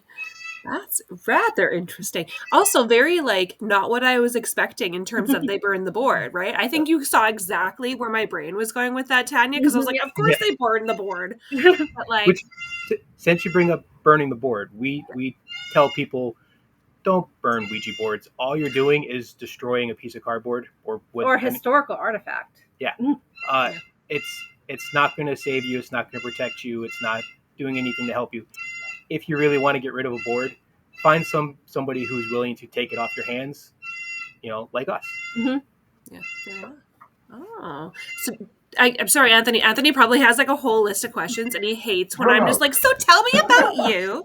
And also forgive us, there's birds screaming in the background. That's okay. It's fine. I was just gonna ask. So you guys are collectors of sorts. Do you guys take in boards, misfits from all over the place, or? Yeah. Yeah. We currently have 150 boards in our collection, and then we have a bunch of other items that are kind of Ouija board adjacent, different games and pendulums and all this other stuff. But in terms of actual Ouija boards, 150 in our collection. Some of them we've bought, some we've stumbled across, some have been given to us. Some we made. Yeah, some we make. Very cool. And in terms of I'm sorry, again, Anthony's looking at me come on, Jess. He's got a program, and I'm just here for the food. And also, hi, Kian Buckley. Hello. Go ahead. Your collection, hey, he's basically an uncle to my children and my husband's other husband, let's say. Anyways, so in regards to your talking board collection, again, so I guess where's the line drawn between Ouija and talking boards? Because I know a lot of talking boards have alphabet, number, articles to it, but they're not necessarily a Ouija board. Do you know the difference, or can you help explain? Yeah, it's a really easy distinction. All of them are talking boards, but Ouija board is a specific brand.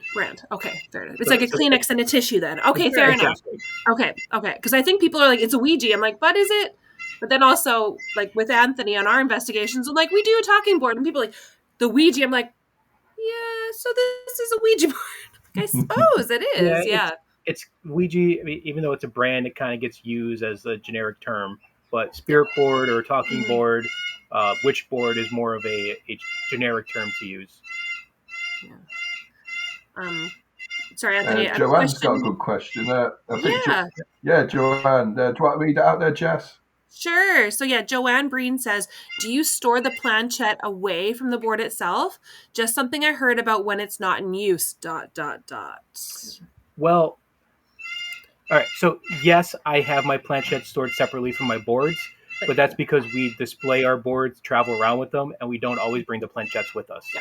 And it has nothing to do with not keeping them near each other. It's just, we just don't display the planchettes.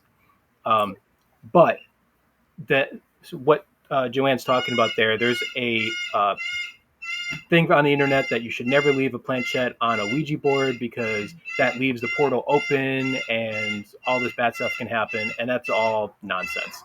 A Ouija board is not a portal. It is just a tool for spirits to communicate with us. And I have left planchettes on Ouija boards for months at a time. Planchette never moved on its own. Nothing happened. We use Ouija boards quite often. It's just a superstition that came from. I'm trying to remember what movie that came from. No, Witch board wasn't that one.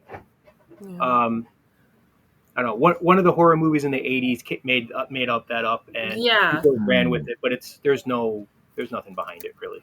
No, that's fair. And I think that's like good to say because like the energy that's given and like you're right, used as a tool. It's a manifestation of energy through the people using it. So the energy is provided by the people using it. The planchette has no energy itself, right? It's just like a tool, an extension of self, I like to say. Yeah, it's no different than dowsing rods or a pendulum or exactly. Yeah. And this might be a weird question there, Ed. Have you seen any different shaped Ouija boards? Have you got different shaped boards in your collection? I know we ourselves, we use a kind of oval one and different shaped planchettes as well. What kind of unique boards or planchettes do you have in your collection? So we have a couple round ones. Those are rare. You don't see those too often. We had to take the bird out because she was screaming. She wanted attention. That wasn't me in the background doing that. me. Oh my God, she's so cute. This is all the time. Oh wow! Like, I am the star. Beautiful. Like, notice how she's like, I just want to be like, I'm We part of gotta this family. talk with her. To behave. Exactly. What's her name? Oh, yeah. This is Baby. Baby. Oh, hi, baby. Yeah. I know that my wife could hear me say that now. I don't know who she thinks I'm talking to. Baby. Hey, baby. Yeah. Sorry. No. But I was going to say, go back to the shapes of boards as well and planchettes. Yeah. Go ahead. The overwhelming majority are rectangles. There's a couple square, a couple round. I don't own it, but I did see one that was star shaped. That's about as weird as it gets. It was the star shaped. Planchettes can be all different kinds of shapes. We have some that are crosses, some that are heart shaped, some that are circular. Our Bigfoot is Bigfoot shape. Yeah, we have I make a Bigfoot board, and the planchette is a footprint. Yes, Very fitting cool. considering our last guest as well. That's really cool. Yeah. Yes. And then, what's your advice to anybody who wants to make one themselves or buy one? Should they make it themselves or buy one? There's nothing wrong with buying one. Personally, I prefer to use boards that are made from natural materials, paper, wood, metal. I don't like using the synthetics, but something made out of synthetic material will certainly work just as well as any other board. I mean, you could make one. It's as simple as getting a piece of paper and a marker and writing out the alphabet and using like a shot glass or something as the planchette. That'll work. Yeah, that's so true. And I see that Joanne had just posted another comment saying, I couldn't believe that last year a particular bargain shop was selling mini Ouija boards for children to use, which is crazy. But on that note, Joanne, so here in Ireland, we have TK Maxx, which is the same as Winners, HomeSense, TJ Maxx, right? They were selling Ouija board platters for food serving and stuff. And in my brain, I'm like, that's, I mean, I think I believe in responsible use and using something that you're aware of. Do you know what I mean? Whereas I don't know. I personally don't believe it's a novelty item in terms of decor for my family. Do you know what I mean? I think your sort of collection is so, different, valuable. And I think it gives a lot to the craft of Ouija and talking boards itself. But the fact that it's become a t-shirt or a marketable item based on its spooky. I don't know how I feel about that. But what do you feel about that? It's not new. I mean, there's been Ouija board trays since the 1940s. Yeah, we have some. You have some. Yeah. Yeah. And it's what we always say is in the end it's just a piece of cardboard or a piece of wood. It's the board itself is not. Yeah. No, I mean, if you were going to give power to any part of it, the planchette would take the power, not the board. The person would be the power. Yeah, but the person using it, your intentions, and the person guiding it. But as itself, it can easily just be a decorative piece. And we have decorative Ouija things. There's purses. Bill has right behind me the guitar. I was noticing the guitars. They're amazing. Yeah. And yeah. No, totally fair.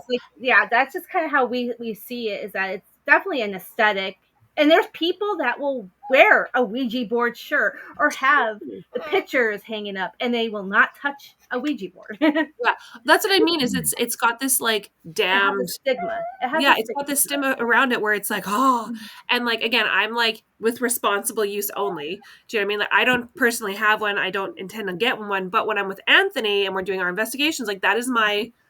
Do you know what I mean? I guess that's part of it is I don't like advertise. As investigators, Yeah, ourselves, we feel that you should take responsibility and be, mindful of everything you do. of course. Not Whether just it's Ouija boards, any type of anything investigation. that you are opening yourself up to.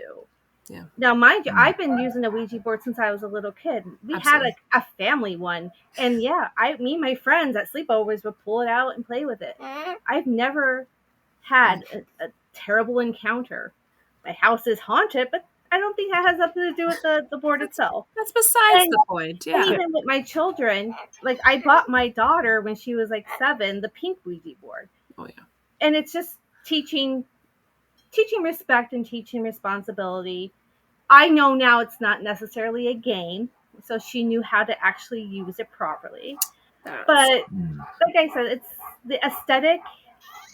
I wouldn't put too much stock into that. Yeah, no, totally fair. Kind of coming back to when it was first distributed back in, I think it was the 40s. It was distributed by, was it Mattel or Hasbro? So it was. It started off with the Kennard Novelty Company, which became the Ouija Novelty Company, Okay. and then that was bought by.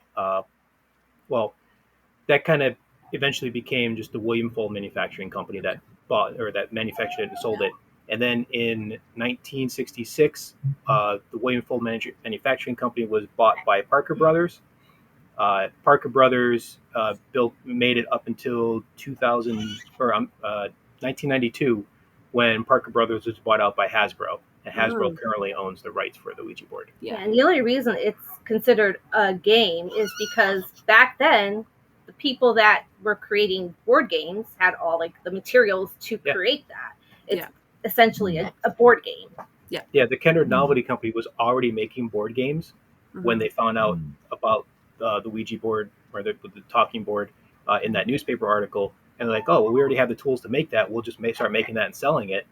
And that's where the whole "it's a game" thing comes from. Was a game company started manufacturing it only because it was easy for them to manufacture. Yeah, so they could. Yeah. Yeah, it's Really interesting because I suppose it's like going in that kind of era, late Victorian times, early 20th century was like the scene for board games to be made. You look like Monopoly. That was it's actually a rip-off of some other game that a lady invented there. But it's to do with buying buildings and Monopoly property and all that kind of stuff there. But as I know, as going back to the Ouija board, the talking board, you're on about, I suppose the comment that Joanne made was about a mini Ouija board. The only concern I would see with that was actually how it describes, how it points to, like spaces. I've seen with Ouija boards being the planchette moving to letters, but it can't really distinguish it because it's too small. Is it right when you're building a Ouija board that you space out letters or words? Is that correct? So I don't. I like to have, when I design and build my own, I like to have larger boards, but I still keep the lettering kind of smaller and compact. So there's a lot of space for the planchette to move, but it doesn't have to move far from letter to letter. Now the tiny Ouija boards that she's talking about, Hasbro made a couple. Actually, Parker Brothers and Hasbro made a few that were Those novelty ones. We have them. There's the world's smallest production board, which is only like that big. There's that was made by Hasbro. Parker Brothers had a keychain Ouija board, which is actually a little bit smaller. And again, it's more novelty. It's not really meant for use. There's a couple that we have that were made for doll houses. Yeah. So if you're doing like a creepy doll house, you can have a Ouija board in there. I had, I think it was for one of your birthday or anniversary. I got one made of him. It's a tiny little one, but the planchette's made from human bone. Oh wow! Wow. Yeah. Jesus. Yeah. Yeah, Joanne says teenagers I personally think wouldn't understand how to use one respectfully. You know how teenagers dare each other. I suppose it's respect of any kind of divination. Yeah. And that's how the Ouija board got popular. I mean, everybody that we speak to, it's like, yeah, I used one when I was a kid and as being teenagers, and Yeah. Yeah. And one thing that we tell people is, you not only need to trust yourself to use it, you need to trust the people that you're with. And that's true for not just Ouija boards, but any kind of paranormal investigation, because what your intention is the most important part. And if your intention is to get scared and have something bad happen, that's what you're going to get. Truly, exactly. You get what you seek, I find. Yeah. And that's literally why I don't use it on my own. I've used it on my own in the past, as everybody's got the stories, as you were saying. But like I said to before, Anthony is the only one I've used a Ouija with, and I've known you, 13 years now or something like that, 12 years, I don't know, 10 years. But I'm like, I don't know. You're right. I like using it. I like using it before an investigation, seeing what questions we should ask on an investigation. I use it with my wife to find out if we can, what kind of questions, what sort of key words can we use to try and invoke the spirits to come forward. But do you think, like the Ouija board, I've seen you with a recent interview on Disembodied Voices on Paraflix there, very good show there. Did you mention that like it might be actually our consciousness reaching out, or some other consciousnesses out there that we're in connecting with, not actually a ghost or something like that? Yeah. So we don't. Here's the issue: when you're doing any kind of paranormal investigation, you don't really know who or what you're talking to. They can lie on their side just as easy as we can on our side. So we always tell people, whatever you get on a Ouija board, take it with a grain of salt. You might be getting the spirits of the location that you're investigating. You might be getting, honestly, extraterrestrials or something. You never really know, or something coming through that's just trying to wreak havoc, or just pretending to be somebody else because they want to talk to you, and like, oh, you want to talk to this person, I'll pretend to be that person so I have someone to talk to. And so you just take it with a grain of salt. Intention is everything. We always tell people, when you're starting off a Ouija board session, set your intentions of, I want to talk to the spirits of this location, or I want to talk to this specific spirit. Never just open it up for anything and everything. Yeah, I think that's important. Is there I know we kind of talked a little bit about like the do's and don'ts, but do you guys have anything? I'm gonna rewind my question because I have two parts to this. Okay, one, when you're making your boards, and like you make planchettes as well, or just the boards, or both? Planchettes as well, yeah. So do you go through any like blessings or anything to prepare the boards? No. Okay, no, that's okay. I do have one board that I made. That I think I have one more available for sale. It's made out of an old pew from a church. The black paint on it has palm ash mixed in with it. The planchette has a cross on it that's an antique coffin adornment.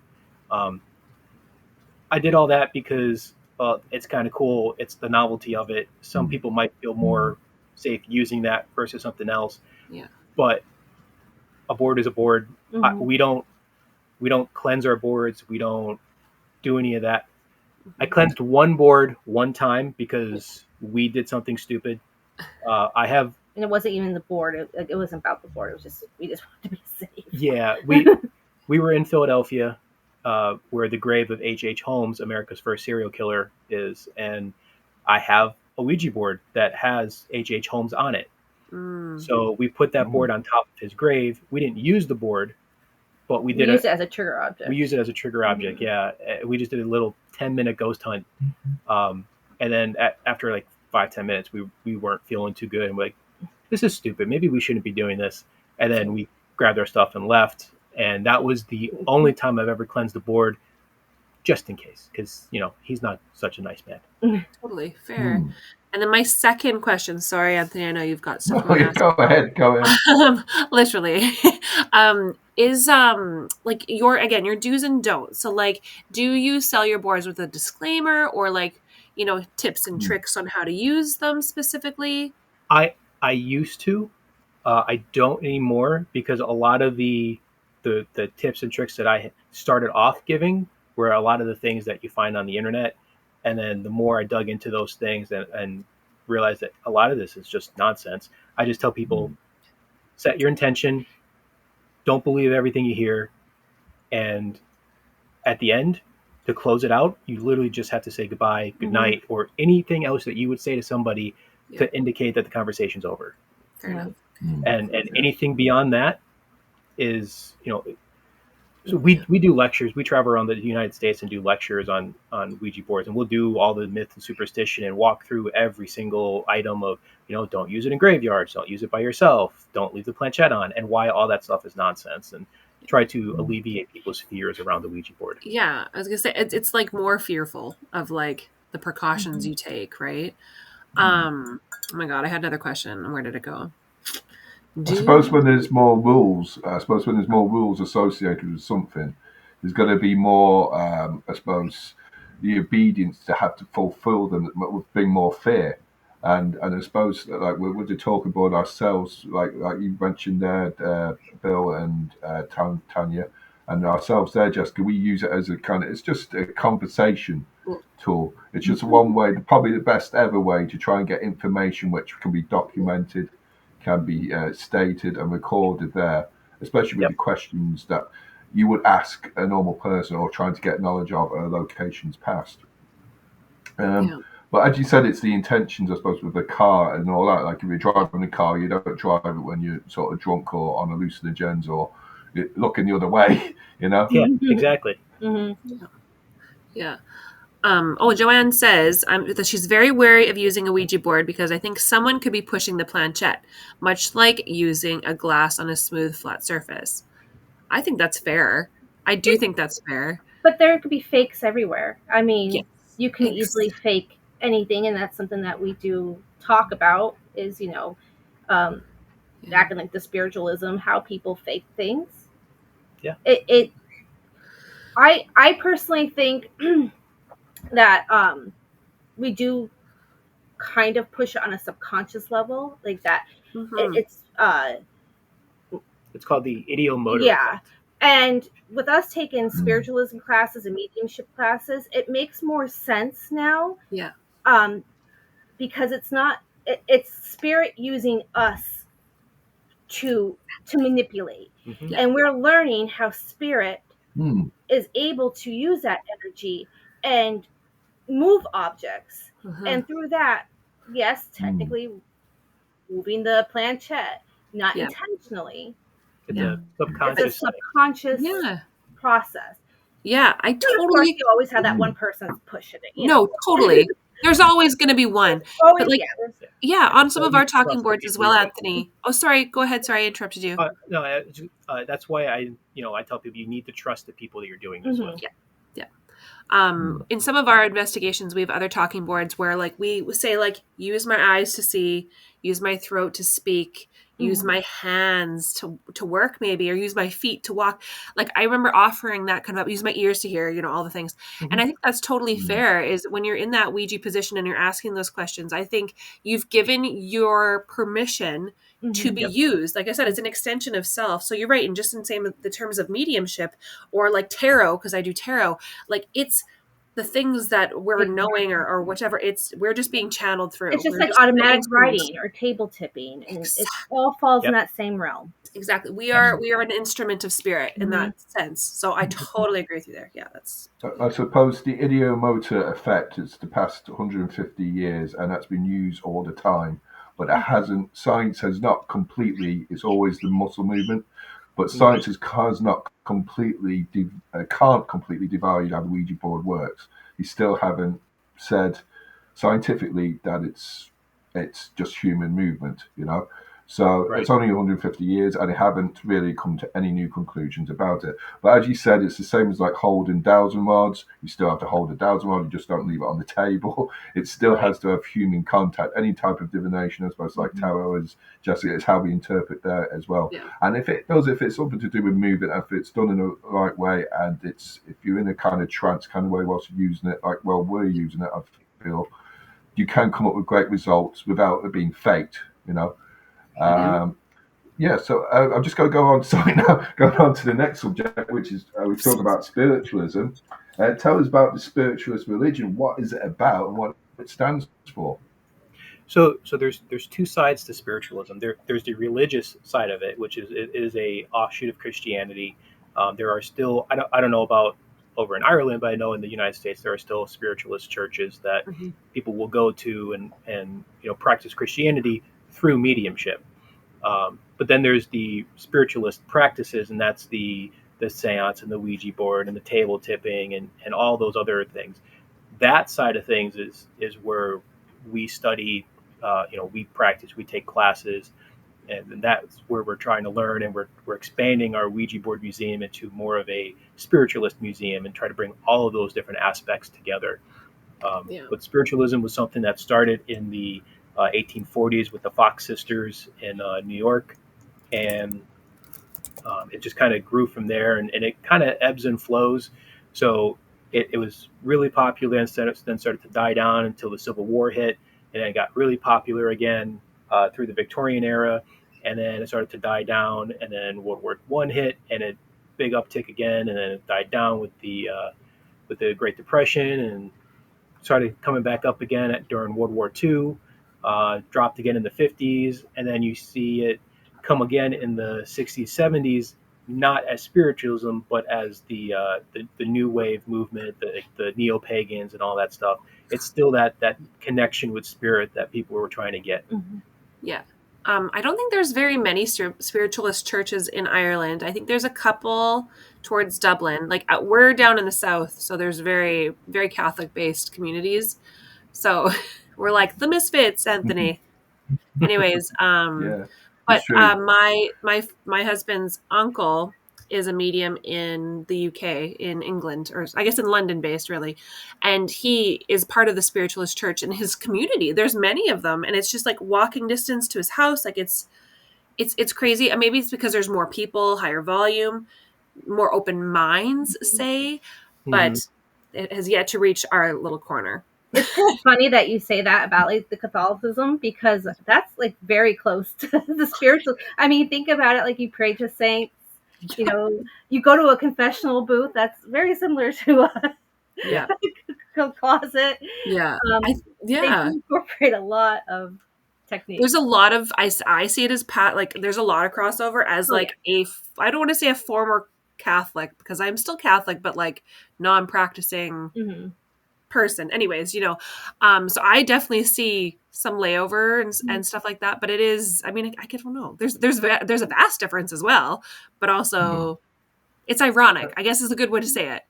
And do you do seances like with the traveling kind of, it's like a traveling museum? Do you do workshops? Do you do seances on the property, or do you show people how to do a seance?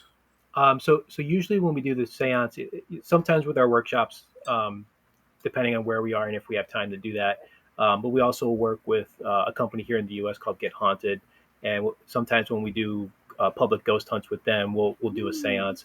Although the way we do a seance is a little bit different, because we want everybody to get a chance to be the medium. So we use the Ganzfeld experiment and the Estes method to create an artificial medium. And so everybody who wants to gets a chance to be that medium, but we run it the like a Victorian seance. I mean, we believe that everybody has the ability. Totally. It's just, some people it comes naturally, and some people they have to work on it.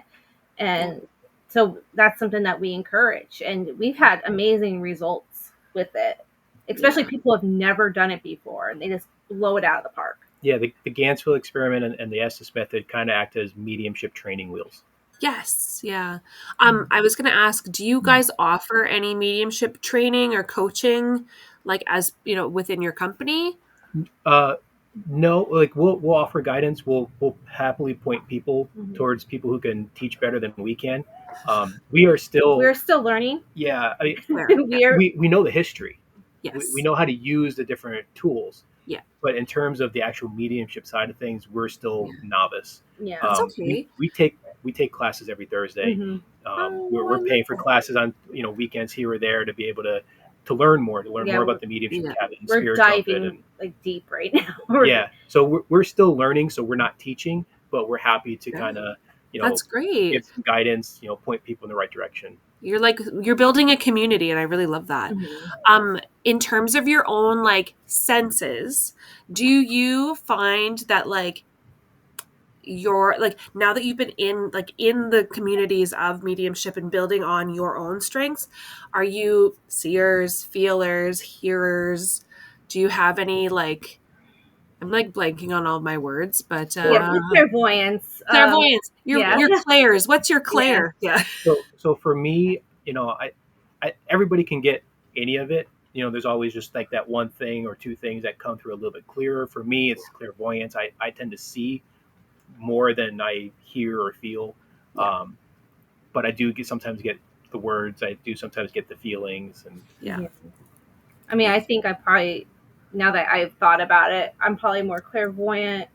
And I smell a lot, like smells, but that's always been just my thing. Doesn't necessarily mean like spirit, but we're learning like all different things. I'm like learning different pathways, so I never 100% sure. And that's one of the things we like about the classes we're taking is some of them, like they're guiding us to, okay, today we're going to purposely try to do more clairvoyant this time. This time we're going to purposely do more clairaudient, so you can kind of sense where your see what's easier for you, and very cool. Everything. Yeah. Tanya, I love like the fact that you're like a smeller. I know that sounds, I get it. I understand.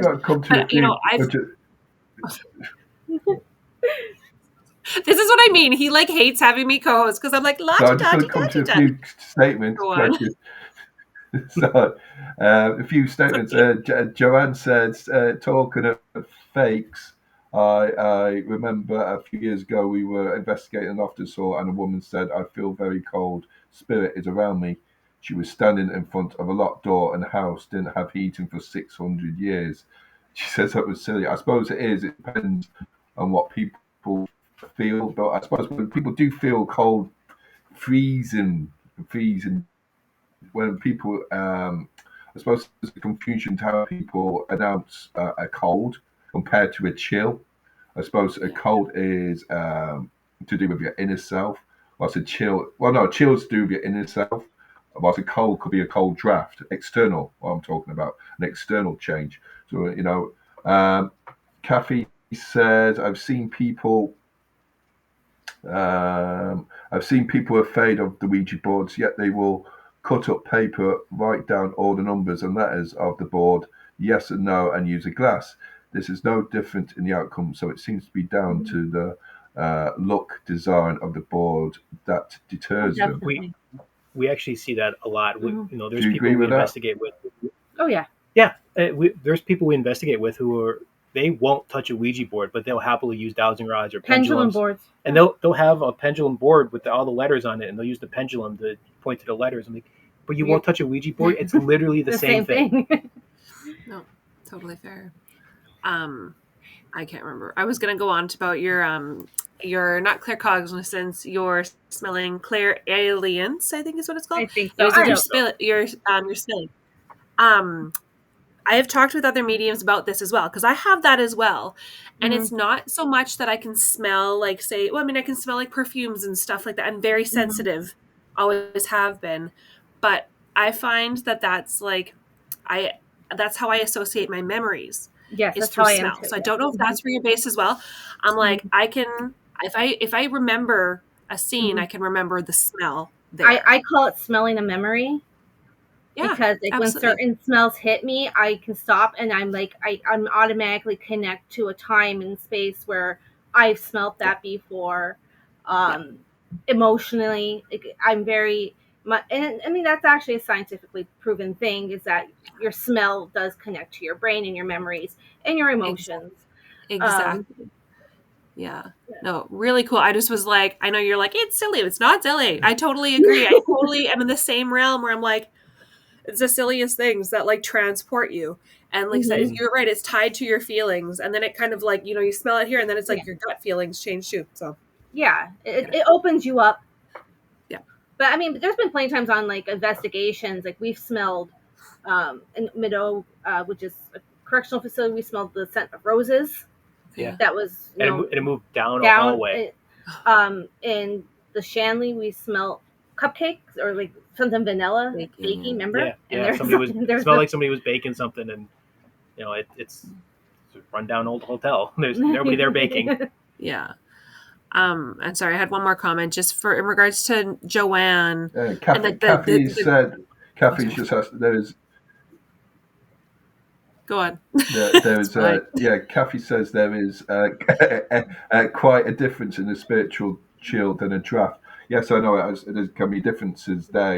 It's I suppose with draft you might hear other things with it, like doors opening or windows rattling. And then I suppose there's those times when you get that cold, icy, cold feeling when the rest of the external temperature is warm, and when something cooler comes to you, and you know that it's not of the environment. Yeah, that's where I think Tanya we start with our and Bill, can you tell testing. us where people can find us there? Go ahead. Yeah, so you can find us mostly on Facebook under Empty Casket Paranormal. We're also on Instagram and YouTube under Empty Casket Paranormal. And then we have our website, emptycasketparanormal.com. And we're going to be in the next week or two rebranding our museum from the Empty Casket Talking Board Museum to the Empty Casket Museum of Mystics and Mediums, as we switch from purely Ouija board to more spiritualism as a whole. Really cool. That sounds like a good growth for you guys. Yes. Fabulous. Mm-hmm. Absolutely. Exciting times. That's good. And good. Yeah. Don't worry about whatever I was going to say. Thank you to both of you. Thank you. I'm sorry. I know it'd be great to have you both on board there, and thank you to Baby as well. I could ask you questions about the whole time. Spirit voices. She's been brilliant. And thank you for having us. Lovely.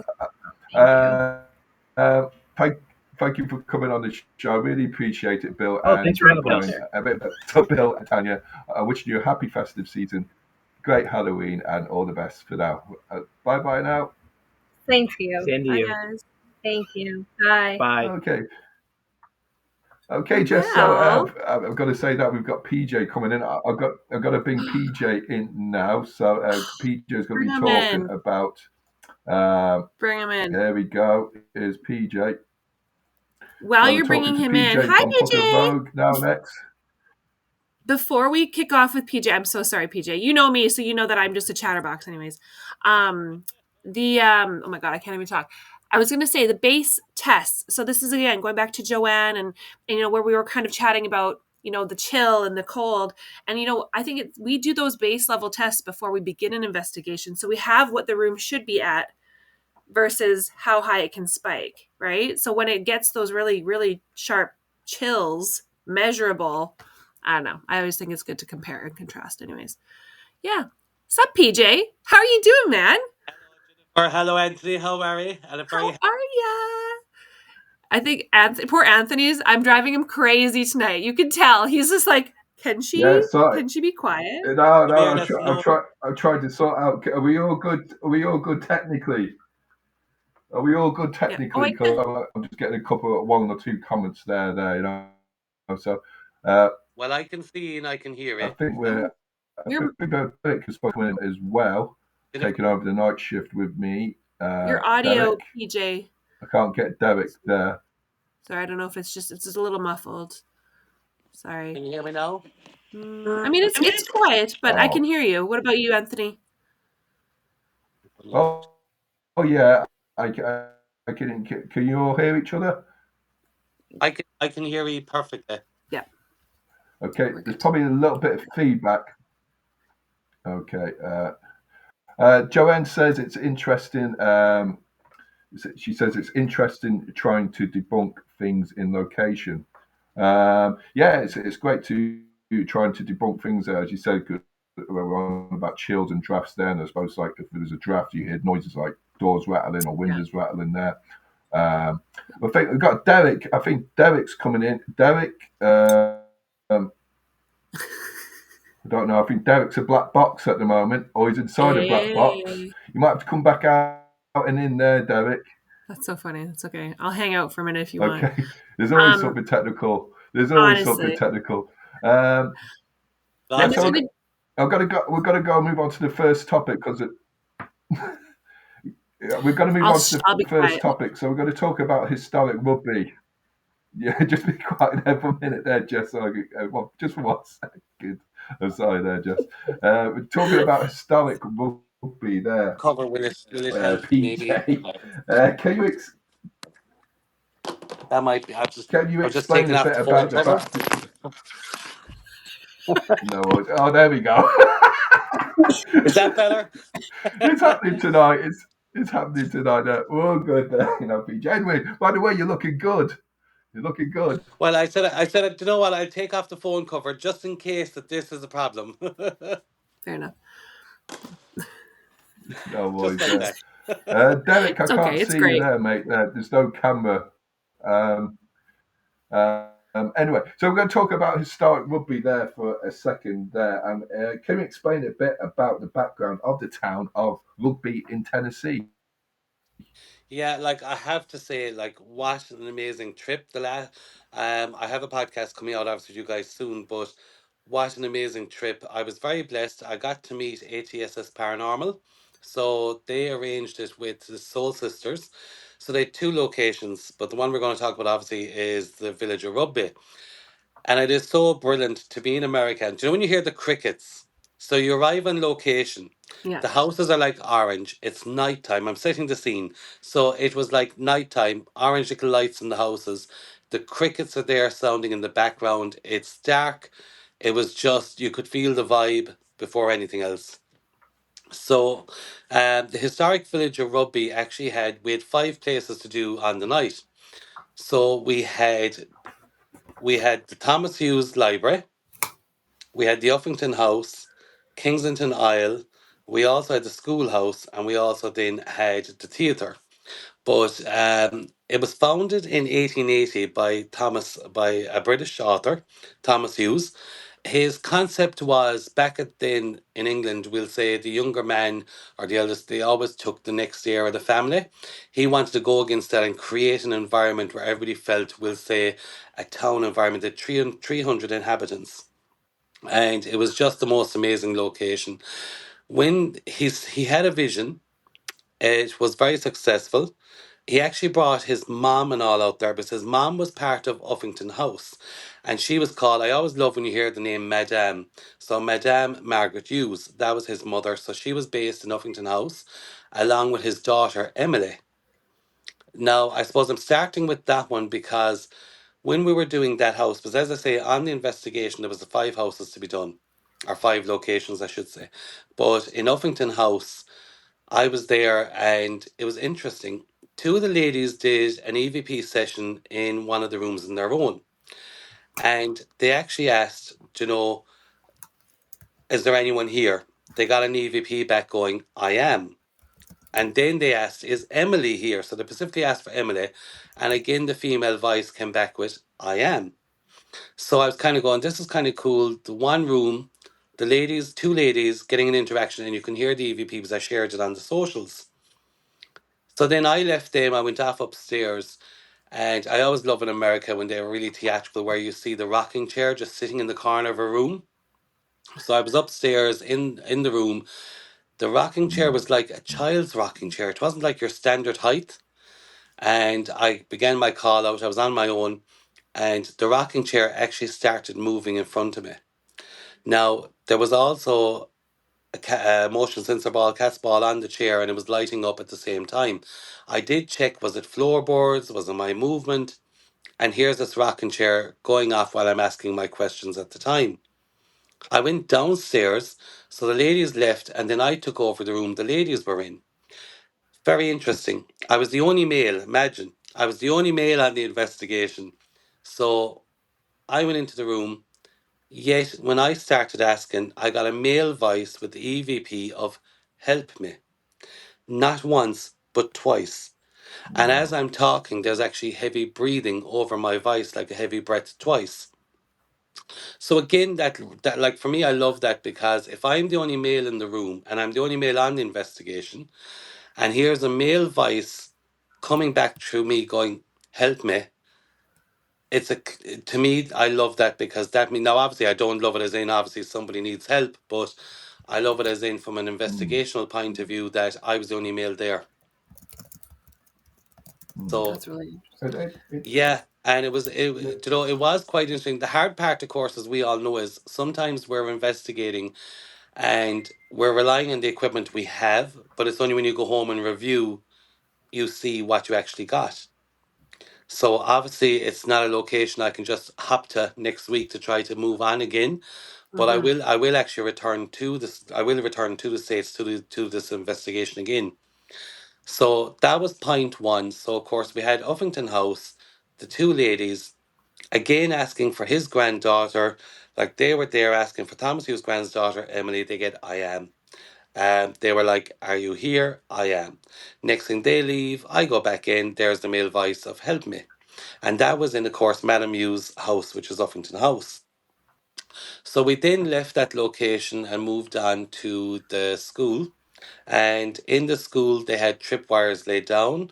We had divided into groups. There was nobody there, only myself and two other ladies. We stayed in one group. And as we're sitting at the back of the school, because they obviously have turned it into like a museum, so they had the museum objects there. But the tripwire was the only way I can describe it to you is there's like a line of buildings in or a line of items in the center of the room. Okay. So the door was up here at the end. We're sitting here at the back. The tripwire, which was provided by Soul Sisters, to be fair, was lined along, and it was a tripwire with the multicolours from when you get the reaction. It wasn't a static, so it obviously changed colour according to touch. And sure enough, heard the footsteps and the tripwire going off to be activated. Now, the one thing I was very disappointed with was while we were in the schoolroom, there was a glass cabinet on my left, which it was obviously housing items belonging to the school.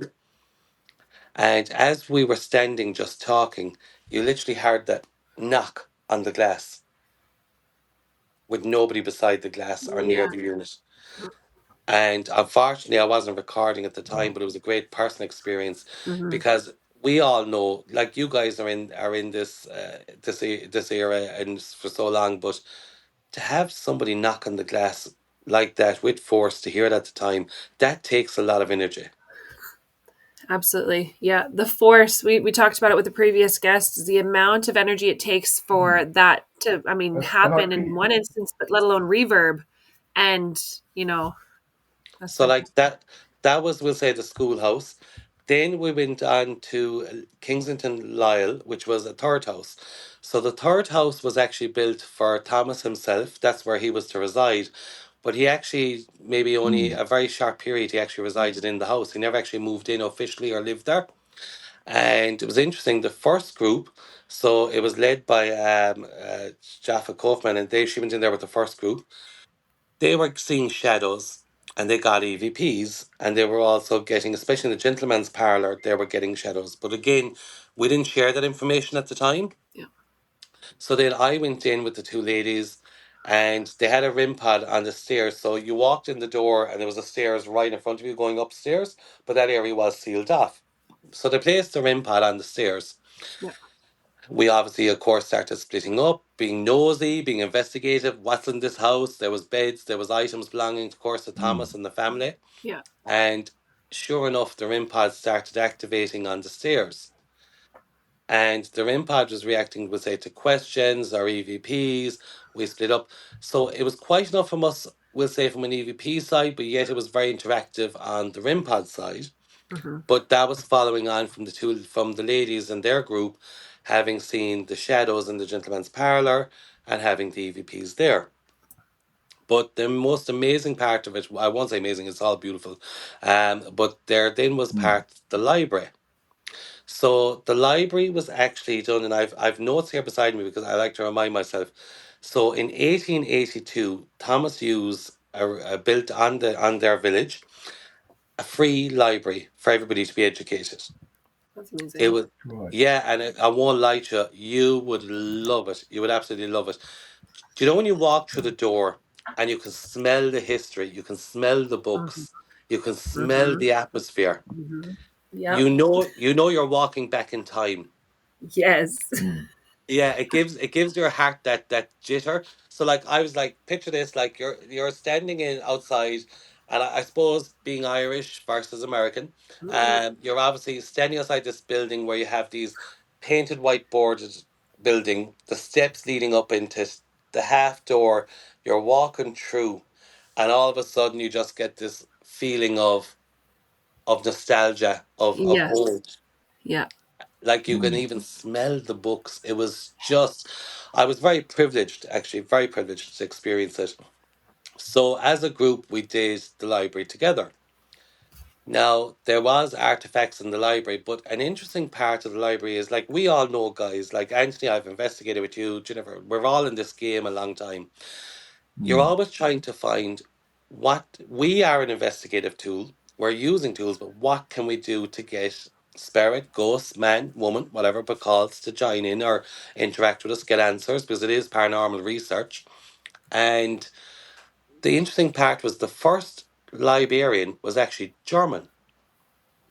And I thought that was Oh, quite right. interesting because, yeah, considering an Englishman in the 1800s went over, he was an author, he was an educated gentleman, he was setting up this whole village, but yet their librarian was a German. So it was as part of the group, I would have a little knowledge of German, not a lot, but I would have basics. So we decided, you know what, let's try it. So I introduced myself in German. I explained who I was, who was in my family, where I come from, where I live. And on Jaffa's actually dictaphone, she actually got back responses in German, but she's trying to figure them out. So it was quite interesting. I was trying to speak in their native tongue. Obviously, I'm not fluent.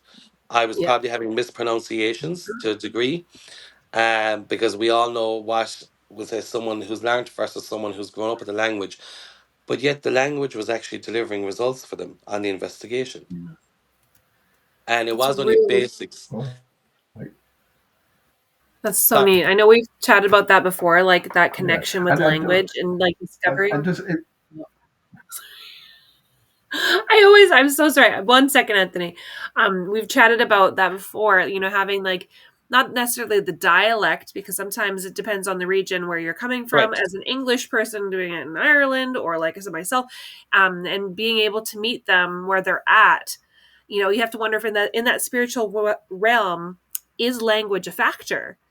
I I feel like once we're beyond, are we all knowing? Because that's what I've heard. Maybe it's what I believe in. So the interesting part is that language was still a barrier. So it's just really interesting to me. Anyway, sorry. Yeah, and I thought it was quite cool in a way. Because as I say, like I actually didn't know going into this investigation because I like to go in blind. Yeah. Like the way I looked at it was, here I am, solo traveler, like Irish man, drop it into these locations with other teams. I had no history, I had no background, and next thing I hear this, and we just try it out, and it starts delivering results. Yeah. The other thing, though, I suppose, is from a personal experience, is there was actually when the library was there and created and opened, there was 7,000 books. They have a wow. climate controlled for to preserve, Yeah. but out of those 7,000 books, seven is all that's missing from the collection. And would you believe one turned up in a yard sale a few years ago? Somebody bought one, realized it was part of the collection, and returned it back to the village so they could include it back in their library. So to this day, going back to, as I say, it was founded in 1880. So going back to the foundation of it, there is only 6 books now officially missing from that library of 7,000. Wow. Yeah. Jesus. So Have you like, got one for me there, PJ? listen, I could do it one. I could do it one myself. How to be nice? Do you know what I mean? Yeah. But it was so like at this stage, like I kind of went, listen, I barely did a leaving cert. I did it from home, and here I am in a library of 7,000 books. But you could just, even though it was climate controlled, which does change the atmosphere, as in we'll say, obviously what you're looking for is in cold spots, which you were just talking about, and so forth. But you could just feel the tense in the room. You could feel it was tense, Yeah. do you know? So like as I say, like we had done the library, we'd done the schoolhouse, we'd done the Kingston and Lyle, we had done the Uffington House, and our final part then was the theatre. So in the theatre, because as I said, there was 5 buildings. Now I stood back little bit in the theatre because it's my first time doing one. I haven't done one before, and I kind of went, this is more there because it was actually very much based on, we'll say, reservation, and I don't want to say anything politically incorrect, kind of like an Indian nature. So that seems to be the theme there. But the ladies that were doing it, they had touch lights and they were getting quite a lot of activity in that. So I have to say, like, we started at 8 p.m. We finished, I think it was around 3 a.m. We had only a select amount of time in each place because obviously you're trying to move the investigation all the time. But for me, I'm already in the plan of, like, I've been speaking to my own team and I've been kind of going, okay, I think our goal for 2026 is we get back out here and we do it again, especially now knowing the Uffington House, the fact that many teams have felt, Emily, there was the EVPs, there's someone there, yet there was a male then in the same house. And bear in mind, this was his mom. His mom was living there, which was, do you know what I mean? Which was British Victorian village. Like you had Madame Margaret, her son, of course, being Thomas Hughes, Emily, the granddaughter, and they were all there combined together as a family unit. Yeah. So I have to say, one of the most amazing locations. Just time was not enough. No. I mean, that was a plan in the making there, that trip. You knew it would be quite extensive with travel and, getting to A to B and back to A and, off to F or wherever. So, I mean, now that you kind of know what the area is like, I know you plan on going back to kind of tie up those loose ends, but now do you have a time frame? Like, are you still going through a lot of your stuff from your findings? Because that's pretty recent, isn't it? It is indeed. I won't lie. Obviously, of course, traveling. It was my first time doing it, and my equipment was limited. Like you guys know me, I don't travel light. Let's be honest, right? But on this trip, it was so hard because, like, I gone from Dublin to Dallas, Dallas to Idaho, because I Yeah. did Idaho State Penitentiary first. Yeah. Then I had to go from there up to Atlanta. Then I had to go from Atlanta onto Knoxville. And then, of course, I had to make my way back from Knoxville to Chicago, back to Dublin again. So my case was quite light. The biggest problem I had is, and I'll own it. I had bought a body cam. I tried it out in a previous investigation, so that's what I used when I was in the Uffington house because power on that location was quite limited. So Okay. I'd one static camera in the Uffington house downstairs. Then, of course, I had a body camera, but unfortunately, I have recorded in a wrong resolution. So while I've gone through and got what I got from there, there's a lot of the footage. It's no good to me because you and I both know we only stand over what we believe we genuinely have captured Yeah. and debunked. Yeah. So that's why I kind of go, well, look, I know for a fact we have those EVPs. Thankfully, they were captured on the right cameras. I can stand over them. They're clear, they're crystal clear. And I'm like, perfect. So again, it was a learning. It was my first time doing one stateside so intense. Yeah. So I've got a plan to go back. I won't do Idaho again. What I'll do is we'll just go straight to Knoxville because when I was there, what the first night I did Scott County Jail, Yep. and when I go back, I will actually do both of them again. Okay, interesting. I mean, that's really great. There was a couple comments that came in from Joanne. Yeah, we just Sorry, go to there the were a couple comments. people.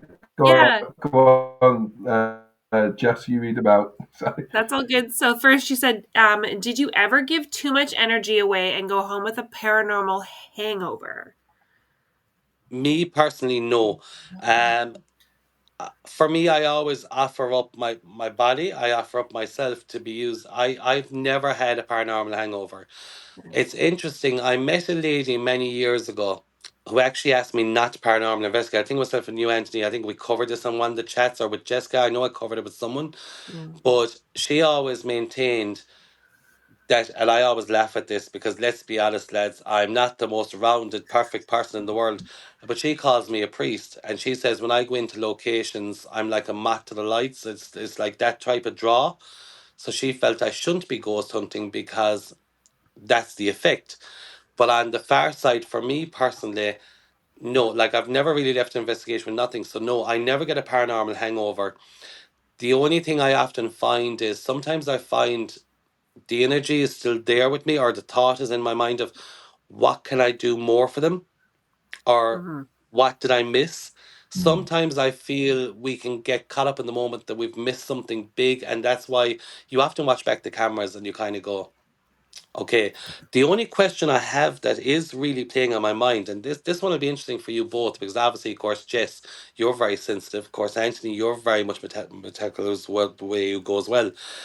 But I was actually thinking about this the other night. So I was kind of going, I probably have 5 locations. Now, bear in mind, I am at it, what, 20 years of help me's. And I Mm-hmm. kind of go, usually, like, I remember starting out to get something like that was like, what, it would put the hairs at the back of your neck standing. And now I'm kind of going down through the years, why have I got a collection? Yeah. So that's something that's actually raising a question right now with me. Interesting. I feel like I don't know if you've got any notes on that, Anthony, but I feel like that empathic side of me would jump to be like, well, what can we do? I feel like, then it's like, we, of course, we want to find more answers by using all the tools necessary, right? But like, we were talking again just previously here, but like, there are tricksters out there as well, Correct. right? So that's where I'm like, okay, well, I can help you, but like, again, how can I help you? And if we're offering up our energy as a source for them, I totally like, and on every investigation I like empathetically, I'm like, I want to save you, but like, but who are you, right? It's an interesting point. I suppose the one thing that I could probably say when you're in that last seconds of actual before your death, before you actually become conscious of the world that you're in, your things that you would say and probably call out for is help me, as in you're trying to get somebody's attention to your sudden, unfortunate passing. I suppose especially if you're in a lone situation, you're trying to get. I know. So I do that when I get up at night. It's like I don't breathe. So it's like I'm choking. So it's like, in the mind, it's like help, help, help. Like Yeah. For that's me, that's probably just spirit. snoring. That's just snoring for That's me every other snoring. night. Any day. Before we, that's true there, PJ. Joanne, I just want to come to this comment. It's a long one, but I'm just going to read it out. Regarding language, a month ago we were doing an overnight investigation in a military museum where there are German, English, French, and Russian gun uniform, tanks, etc. The German guns that particular area provided very clear EVPs. That must be is that military museum there, Joanne? Interesting. And like, I Yeah, have to wonder, Joanne, were yeah, they it's in very English? interesting. I was saying. Yeah, like if it was, especially if it was German guns. Anyways, it's hard to say. We'll see if she replies to that. But anyways, sorry. Yeah, I suppose it depends what kind. I mentioned it earlier on with Konstantin Radov. He used polyglot. He could talk so many languages that he could understand different words, but that were coming in as EVPs. But then again, there could be some just random sounds in the environment. But he could classify them as an EVP, a sound in a certain different language because he knew so many languages. We've got to touch on Redwood Castle now. So this is the big one because we're going to be showing it shortly there. I actually can't The wait to see it. documentary there. Yeah, I'm sorry I'm if so I blind tonight. The portrayed you glass. badly there, PJ. In it, I'm only joking. I'm so blind. I had to put on the glasses again. I'm like, I can't see the screen. It's so small. That's what happens with age. The glasses come out. All right. So yeah, we got it. True, true, yeah. So we're going to just quickly talk on Redwood before we show the screen in about 5 or 10 minutes' time. Now, can you explain about your first investigation at the castle? My very first one, day one. You Yes, do mean that my first investigation, my if you first can time ever remember that. being there, is it? Yeah. Yes, Jesus, yes. Anthony, that was a long time ago. Let's be honest. um. So my first time being there, to be honest, my first time being there, compared to today, I've had more active investigations there down through the years than what I had initially. But initially, we would have had we'll say small activity, a few EVPs. But it's funny, from day one, it was always like Redwood. Redwood, it was like building a bond. Okay? So I always felt with Redwood, it was like building a bond with the castle that you had to give it time to get to know you. Oh, is that me? Or is that PJ? Oh, there you go. Okay, sorry. I thought it froze there for a minute. Okay. Okay. There you go. So You're like cozying up to a no, friend, kind a of little bit like you're static, getting but to that's know fine. someone. Correct. Like I always found a Redwood. It's like everything, right? You guys have been in my home. The more you call to someone, the more you know someone, the more comfortable you are to be Yeah, around someone. The absolutely. more open you'll be to have, like, it's like when you meet someone, you'll go, "Hello, how are you? How are you keeping?" It's Yeah, small talk. yeah, Then when you get to know someone, you go that step farther. And I think Redwood is like that. The more you go, the more the building grows with you. yeah. So I agree. Redwood day one, whereas you could feel there was activity there and you could feel there's so much, you just know there's more to give. And like a lot of people say to me, why do you keep going back there? Because no two nights are the same. It always delivers and you feel you're building on the story because like you've the children of the chapel, you Yeah, have the priest, you have the singing lady, you do have main characters, yeah. but it's like building all the time. And I won't lie, as a location, I think it's severely underrated in the paranormal world. I think that's really neat that you have like, I'm going to because I ask know you a you question visit there, Redwood PJ. quite a bit. Sorry. Okay. I'm sorry, Anthony. No, I know that you are quite familiar with the space, and like that is like your old haunt, if you want to say that, right? Like Yeah. that's where I think you're the building and like the entities or spirits within it have. You're right. They've got a bond of trust where maybe again it's coming that energy level that you come in at is compatible with the energy there. And it changes because like we've had investigations where doors were forcibly being pushed as if to be opened, but they Yeah. didn't, to where doors have opened, to loud bangs in the middle of the night, to like children laughing. There's been such a mix there. But Mm-hmm. I do think it's like going back, I do think it's very much like that, creating the bond. And no two nights are the same. Yeah. Like we're going back to Tarbert even again now in November, and it's a similar concept. We try to do a similar concept of going back. Yeah. That's good. I think that's great. I've got one of my old like favorite spots in town here is Killigee Graveyard.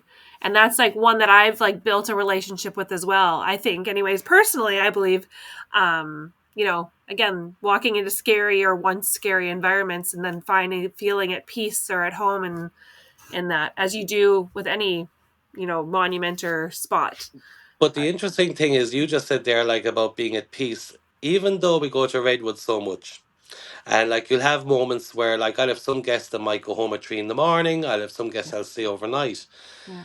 But if I have to walk somebody down to the very ground floor, Yeah. let them exit and lock the door and walk up, to this day, as I walk back up them back stairs, I'm still on my guard because the castle still throws curveballs. Yeah. And like we have a running joke of like, obviously you guys know I live here in town, and my original house where Leo and his home is in the country, so we'd have a joke of, is it the country house, the town house, or the castle? Do you know what I mean? That's kind Yeah. of our joke with Redwood Yeah. combined. But don't get me wrong, on an investigation going back up them stairs, I'm still on my guard.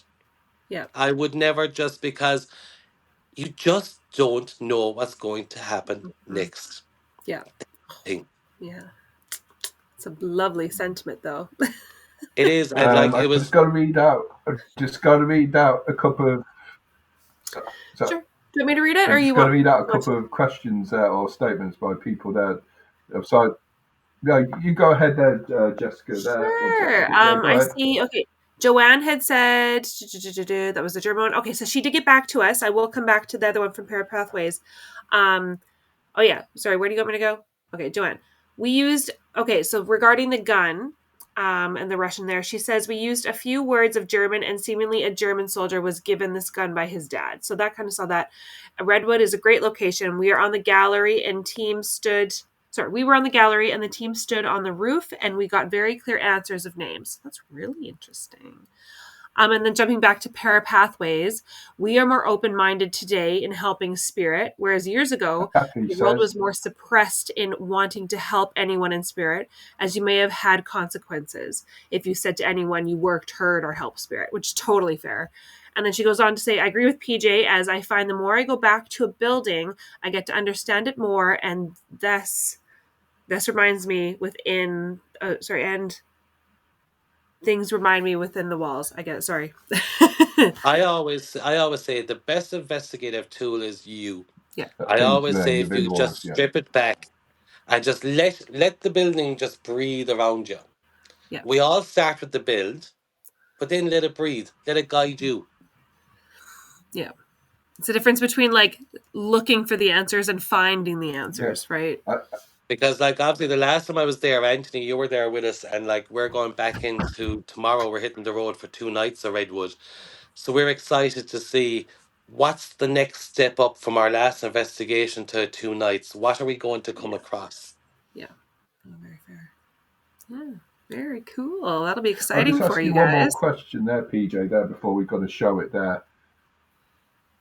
Ask away, sir. And that's, I'm talking about the Egans. Yes. There's a bit of a time delay. I think I've got a bit of a time delay here. I'm sorry. Now the internet is probably really, really trying to stroll in Killarney with the three of us there. Because the Egans were pioneers in law, a strange question. Are the rules holding them back or moral standards from their time that halts them from making contact with afterlife chasers? So, like, well, the Egans were very strict by the laws of law and history. Does this stop them from communicating with people like No. ourselves at Redwood I Castle and I other I paranormal investigators? I don't believe so. I would have no belief in it because throughout all the years of going there, we've always walked away with something. I've never felt the laws were. Now, I do feel there's an energy there, a male energy that seems to wants to stop people coming forward. Do you know what I mean? You'd have like that bold father figure going, "You can't talk," or a dominant figure making a person feel controlled. They can't Yeah. speak. Yeah. I do feel there's like one main figure or one main actor there that's trying to suppress others from letting their voice or what they want to say come true. Yeah. But that's why I love then when you hear the children and you know they're there and they're happy or the ladies singing. But there is a lot of times where you do feel there is like a suppression. But the Yeah. one amazing trait with the castle is you have seen the chapel yourself with the Order of Malta Yeah. and the Order of Malta logos. And I brought a friend of mine who's in Order of Malta with over 40 years. And we brought some of her Order of Malta medals. And of course, bear in mind that whole theme is Order of Malta. That's something that always picks up, and especially between the chapel and the priest room. So bear in mind that Thomas Egan was so passionate about Order of Malta because he was a knight. That's one connection I always see a strength on. Interesting. Okay. We're going to be, I'm to say goodbye soon now. I'm going to be showing Redwood, Hide or Shriek. Before that, I've got the competition. There's 5 more names in with the Halloween Mega Draw. We've still got Shelley Garvey, Mary Nolan, Kev Kerr, Eugene Doran, and Michael Litchin still. So I'm going to take out 2 more names. I don't know if you can see it there. I'm just going to press this. It's getting Very down to the technical. wire. And Very unfortunately, Mary, down to the wire, Mary Nolan. Oh, unfortunately, Mary, you've gone, unfortunately. Down to 4 more names. 1 more for this segment of the show.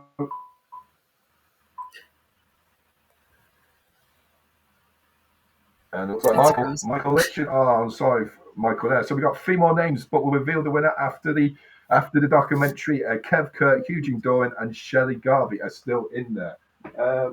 Perfect. I And don't want to drop this the is tab where yet. I leave you. PJ, Yeah. Jessica, lovely to see you. Always great yeah, to see you. You're a wonderful man. Got to say You're an goodbye to amazing Jessica. lady. An amazing lady. Crazy All the lady, best I now. know. Cheers, Jessica. There. Mwah. Thank you Bye, for being guys. tonight. It's See been you. great. Cheers, See you, Jessica. Jess. I'll talk to Jessica. you soon.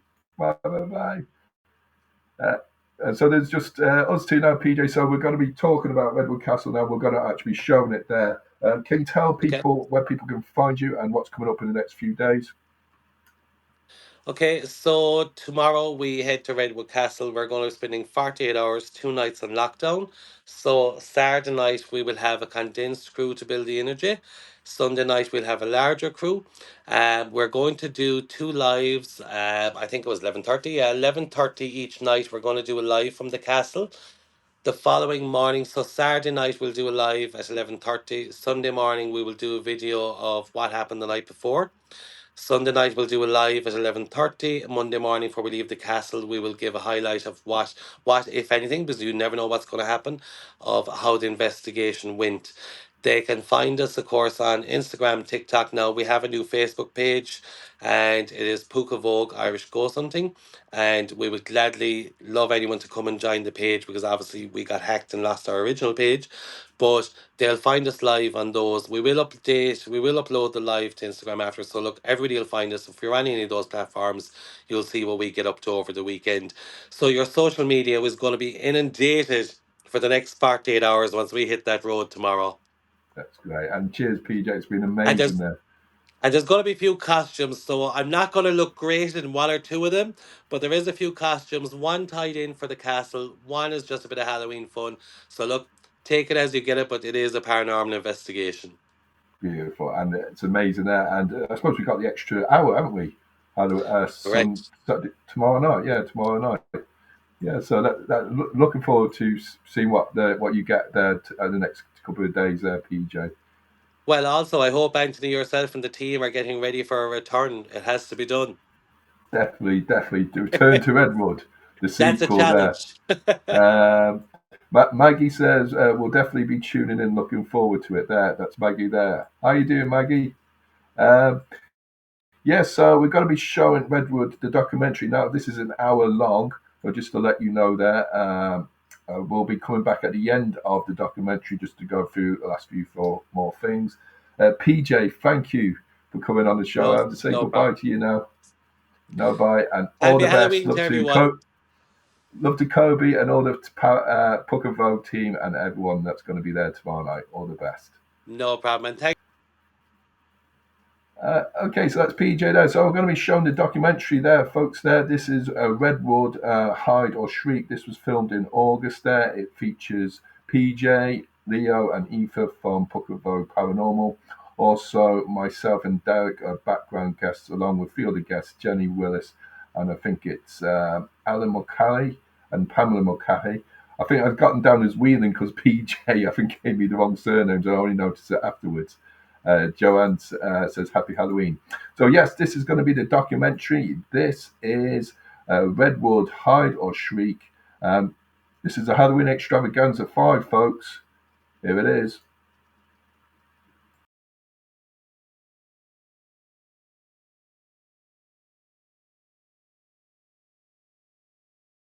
A warning. The footage you are about to view may contain some distressing images. Some of the language used may cause offense. Is there anyone in this room you do not like?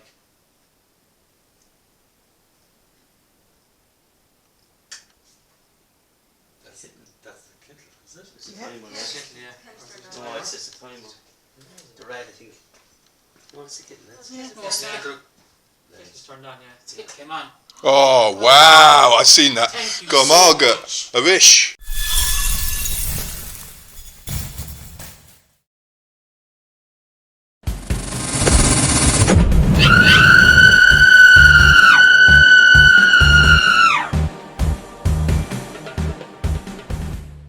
Hide and shriek. The children play, not knowing what stalks the darkened way.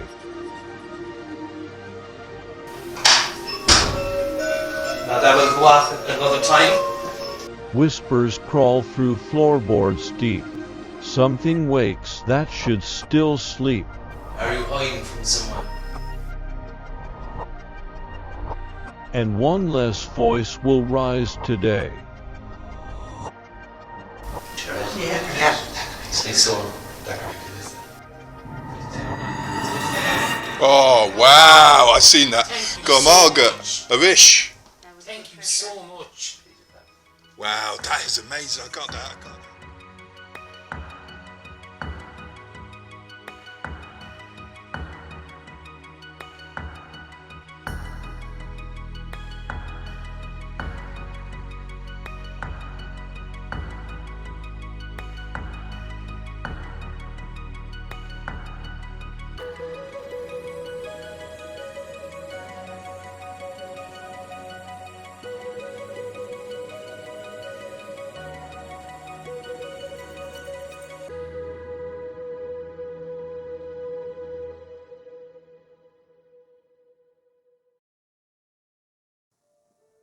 Redwood Castle was constructed by the Anglo-Norman de Coogans family around 1210.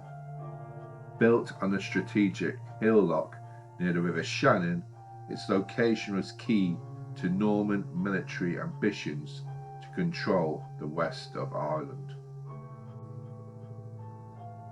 Originally just 2 stories tall with no ground level access, Redwood Castle's entrance was on the 2nd floor, which was only accessible by a retractable ladder.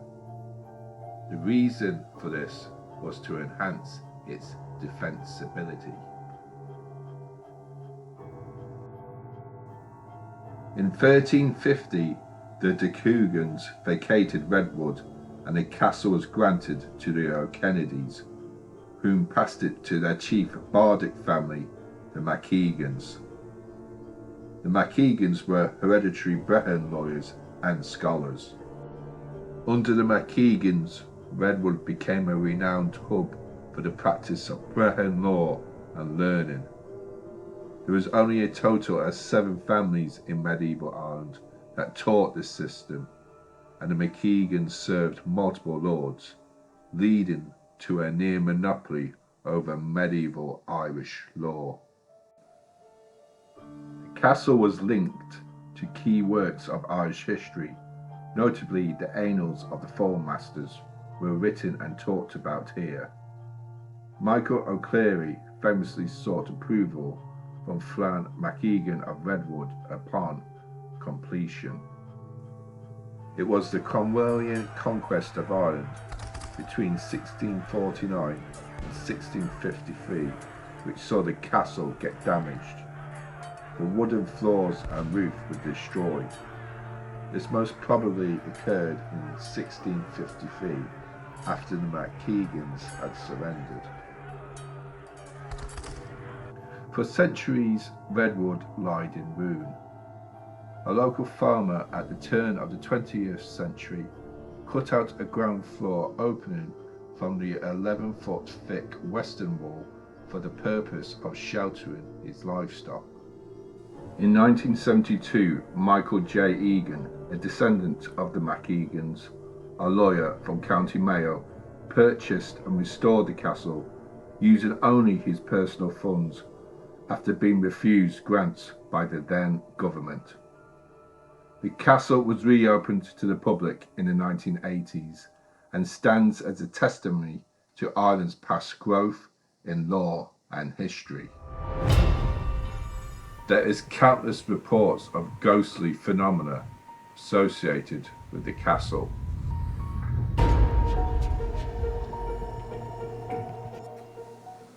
A woman singing has been recognised by many groups visiting the building. This occurs mainly in the main hall, although sometimes her vocals have been discovered in other places of the castle. Light anomalies are visible by the fireplace. In the priest's room, strange creaking and rattling noises are said to originate from the door of the room, even when nobody appears to be on the other side. On occasion, the door opens with no explanation. Motion sensors also unexpectedly go off. Shadow figures have been seen wandering around. People have been touched and spirit voices have been heard within this very active area. On the ground floor, new entrance, the Púca Vogue Paranormal team picked up an EVP that said death on one of their audio recorders. Lights have been known to pulsate and visitors have experienced unseen hands touching them. The landing on the first floor is a hotspot for paranormal phenomena too. Growls and whistles are familiar in this space. Whilst in the chapel, shadows have been seen passing the stained glass windows adjacent to the steps that lead up from the landing up towards the main hall. In the chapel itself, clothes have been tugged, and the name Thomas has been received numerous times when listening back over calling out sessions. It is believed the spirits of phantom children regularly pay a visit here. Electronic voice phenomena has been caught in a small chamber located by the gallery above in the banqueting hall. Objects have been seen flying across the air in the banqueting hall, and a Polaroid photograph taken by the Púca Vogue Paranormal Island team revealed a silhouette by the spiral staircase to the gallery. PJ from Púca Vogue has explained that the structure plays cat and mouse. Frequently, when groups are gathered and focused on a particular session or vigil, sudden, unexplained banging noises become noticeable, occurring from elsewhere. When you are in one room, it tries to bring you to another. The individuals investigating the property will be PJ O'Sullivan, Leo O'Sullivan, and Eva Walsh of Púca Vogue Paranormal Ireland. They will be accompanied by some background guest attendees. We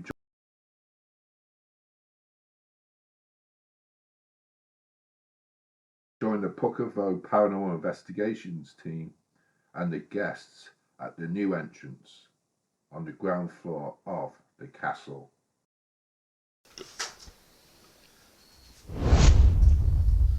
Okay, if there's any person here, please come forward. We mean you no harm, no disrespect. If you have been watching us, you'll see we're a very happy group. A lot of us you will know that we've been here already. We always say Redwood is like coming home. So we're coming back to you and coming home to you. We're going to introduce ourselves one by one because we have new people with us. And if you would like to meet talk to these people, give us a sign at any stage. We'll leave a 15-second gap between their names. So I'm going to start the device in my hand, which will record your voice. If you want to use your voice to say anything at any stage, please come forward. So we're going to start with the person on my right, and we'll take it from Yeah.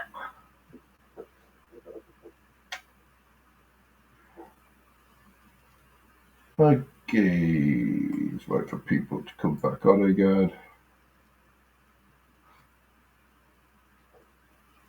I'm live now. Okay.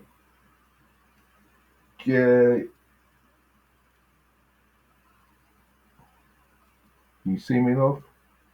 Hello, folks. I don't know if you can see me there. We had a bit of a technical issue as usual for Halloween there. Please comment if you can see me. I can start the video, keep on going with the video. Yeah, that's just a little technical issue as happens. It can happen now and again there. So like that. So yeah, I'm going to start showing it again. That was just a technical issue there, folks. I immediately stopped when it's playing, so I'm going to start playing it again very shortly now. The video again. Okay, so yeah, if you just Jennifer's just going to comment there on the last feed and just tell people there the new feed is up again. Okay, so I'm going to show this, continuing on, and this is just at the very start of the investigation here.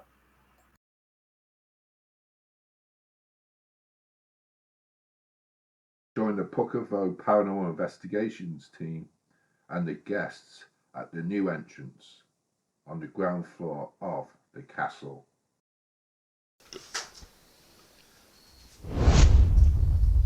Okay, if there's any person here, please come forward. We mean you no harm, no disrespect. If you have been watching us, you'll see we're a very happy group. A lot of us you will know that we've been here already. We always say Redwood is like coming home. So we're coming back to you and coming home to you. We're going to introduce ourselves one by one because we have new people with us. And if you would like to meet talk to these people, give us a sign at any stage. We'll leave a 15-second gap between their names. So I'm going to start the device in my hand, which will record your voice. If you want to use your voice to say anything at any stage, please come forward. So we're going to start with the person on my right, and we'll take it from there. Hi, I'm Derek. Thank you for having me here. If there's someone here with us, can you come forward, please?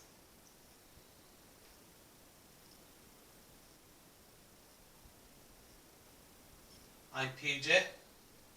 I'm here for you for the next few hours. Use my energy. I invite you in.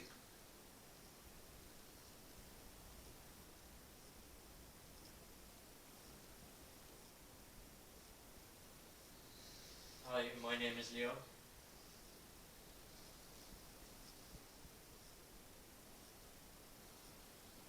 Hi, I'm Eva.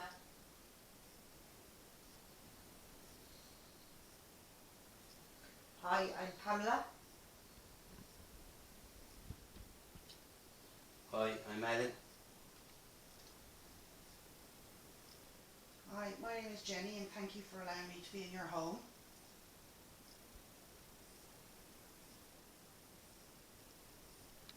Hello, my name is Anthony. I hope you're good. And thank you as well. Come on, good.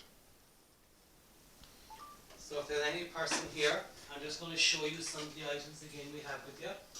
If you want to come forward, you can just put your hand over this item. You'll get green for yes, red for no. You can just gently tap them. That'll mean you no harm. You can touch the device here in my hand, which will show us the lights. We're also going to turn on the light in the hallway. Shit, that's me now. Is the light on outside?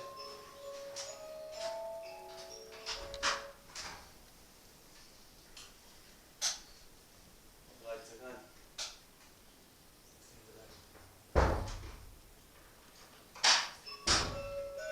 Now that will go off at another time. I thought we might have the light to see out of the hallway. Isn't it? Jesus.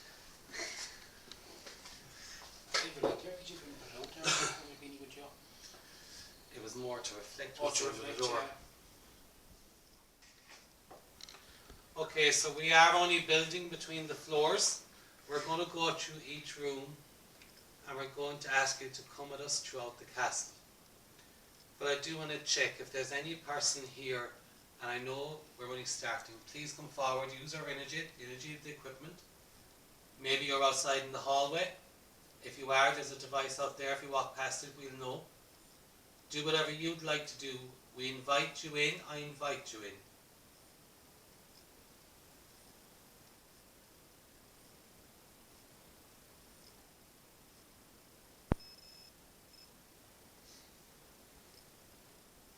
Use my body, use the energy.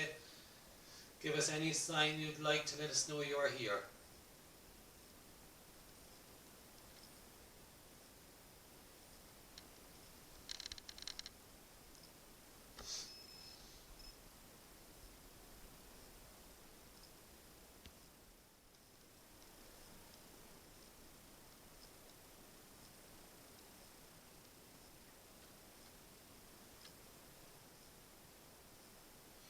Is there anyone in this room you do not like?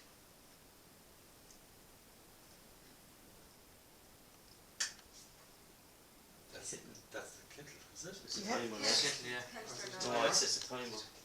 The red, I think. No, it's a kitten. That's Yeah. It's turned on, yeah. It came on. Oh, wow, I seen that. Thank you Go so Margaret, much. a wish. Thank you so much. Wow, that is amazing. I got that. Kettle on, have a cup of tea. You're welcome. Okay, I'm going to step back from you. Whoa. Thank you so much. If that was you, can you do that again for us, please? And I'm sorry I walked over towards you. Dear spirit or spirits, can you put on that kettle again, please? If it's your sign telling us you know one of us, can you do that again, please? I'm Irish, but I'm born in England, so yeah, the accent is different. Okay. Naomi Sassana. Is there anyone in this room you do not like? Can you use that device again, the kettle, please? If you do not like someone here, can you turn on that kettle again, please? We appreciate it. Earlier tonight, I was telling Anthony, Derek, and Ginny that in your home with us here, you play a lot of cat and mouse. Is this what you're going to do with us again tonight?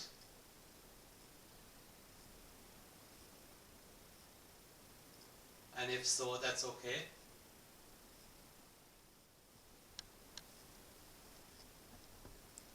Is it Thomas who done that with the kitten?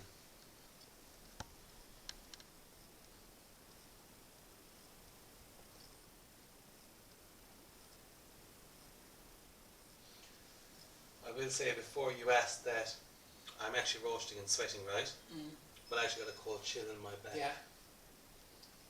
Did anybody hear on the Oh, I left, heard. right hand side here? It was like footsteps. Or something there a few seconds ago. Yeah.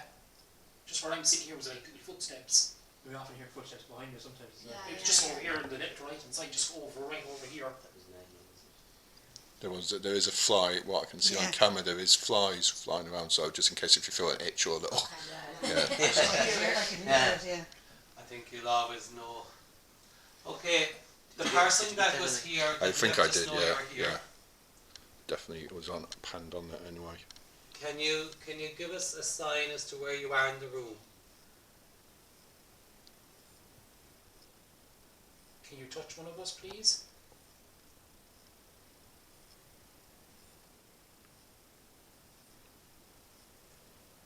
Carl, will choose Shoma. Where are you in the room? Can I ask you something, Anthony? You're focusing over by the IR light. Yeah, I know. Was there a fly near the IR light there a second ago? No. I actually saw some type of a light to the right of the IR light. The only thing that it could be is reflection I of. saw that, right? I see it on the camera in the back. I literally like that. Was it like an Because I orb? thought I saw the same thing. Like an orb or something? It was like a round circle. Yeah. The only other thing is that I got an IR light on, it might be reflecting off your IR light over there. Yeah, so that This could is be. like a white round orb, but normally you'd never see an orb with your eye. Okay. But it was to the right of the IR. Yeah, you see me on the camera and looking back, I kind of went back because it was going. Because I was sitting here, it's kind of to the right and see here, it seems a lot of kind of activity around here. Like footsteps of some sort. Anthony, you check that in your camera because mine is facing the opposite way. Yeah, you were going over towards it, so I was focused on you. No, So. I mean, Oh, do you want me to flash it? I mean, turn it onto it now. Yeah, I'm just. Can you do it again, just so I can see? Yeah, I'm just going to sway side to side, rotate. No, definitely not. No, Definitely not. It's like that's like a shadow instead of. Okay, you obviously are making yourself known for us. I have a device here behind me that we can hear your voice. We're going to ask you 3 questions. 3 different people will ask 3 questions. I'll ask you the first one. We will leave a gap of 15 seconds because we know it takes you time to answer. What is your name?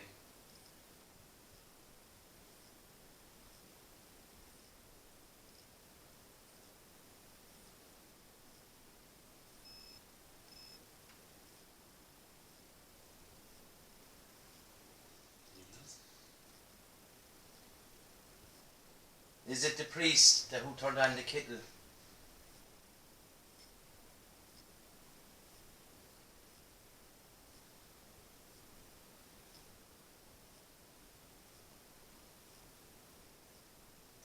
Do you need help?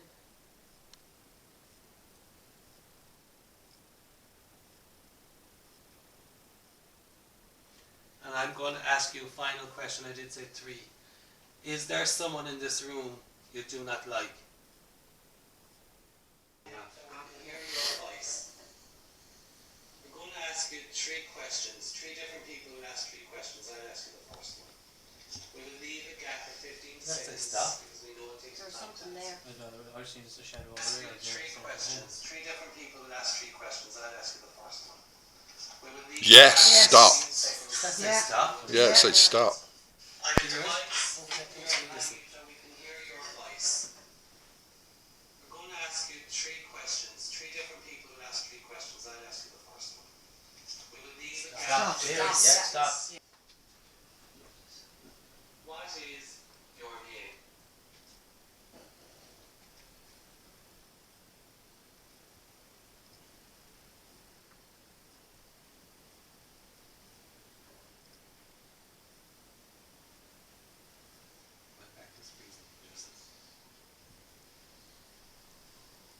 Is it the priest that will turn on the kitten?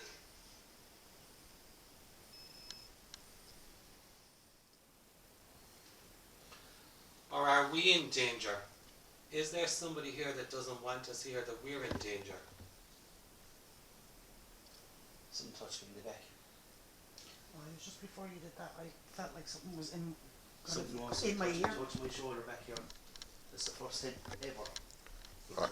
I'm just going to move because just to be sure, I might just get a different view towards the bottom down here, PJ, so that I'm not in that area as well. There.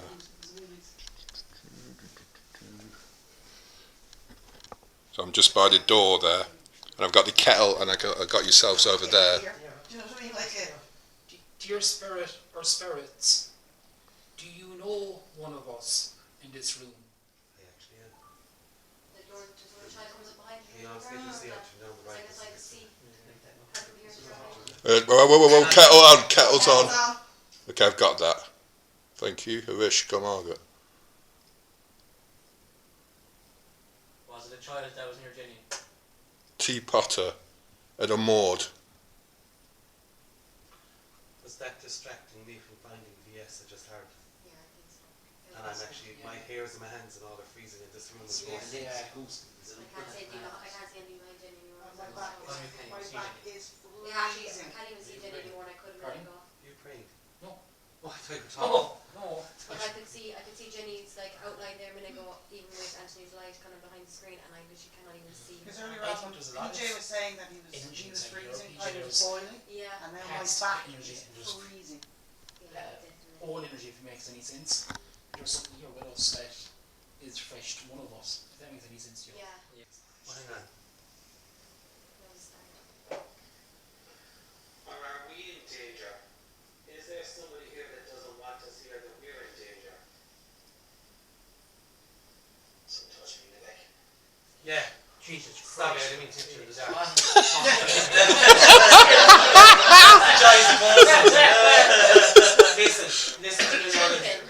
Listen to when you say about your back. Sorry, I've gone back to farm. It's hard to see. Stop them behind you. I can't help it, it's too bright. That's the video fix. Or are we in danger? Is there somebody here that doesn't want us here, that we're in danger? Something touched me in the back. Yeah, just there. Now let's hear the next one. Something touched my shoulder back here. That's the first time ever. I'm just going to move because I'm just to be sure, I might just get a different view towards the bottom down here, PJ. So that I'm not in that area as well. I'm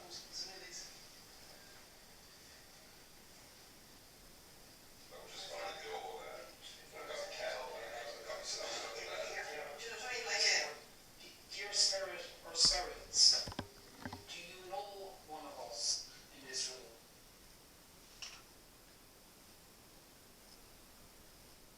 Are you linked to one of us? Can you come towards the device in front of me, please? For yes or for no? That's yes. Green is yes. Oh, yes. Is there someone stopping you from coming forward? My back is absolutely freezing. What was that? That was Sorry, I just saying that, sorry. The Púca Vogue Paranormal Investigations team and guests continued the investigation by moving up a floor to the chapel.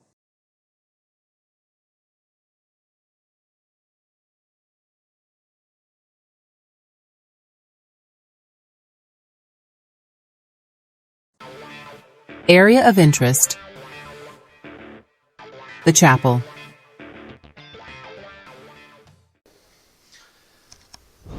If there's any person here, please come forward. If you're a man, can you give us a sign by knock? If you're a woman, do whatever whatever you'd like to do, tap someone, or use your voice. Man, woman, or child, please come forward. We mean you no harm and no disrespect. Yeah. Say so. That right, it is that. Want to be. How ridiculous. It's here.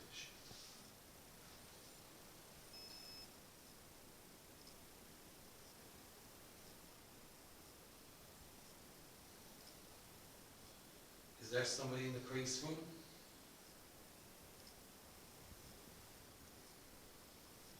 If there is, can you give us a knock again?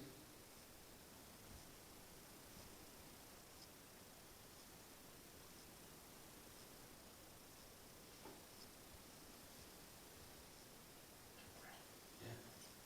Who's whispering? That was excellent, Brett. Sorry, I'm going. No, Brett.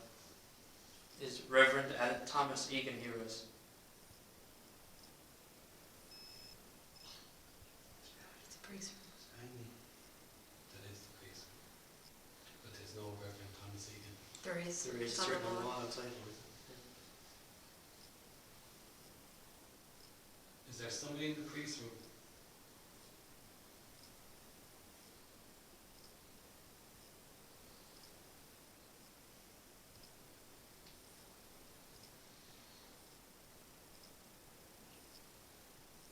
Do you want us to go into the priest room? It's cracking us again.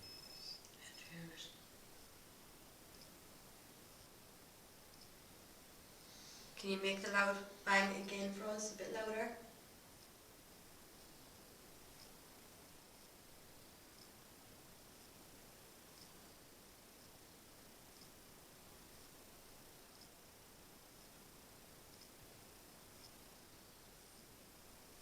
And will to Sagat.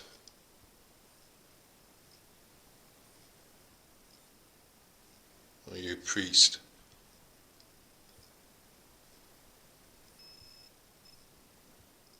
Here in the room with us, please come forward. We know there's someone in here. We've heard you banging.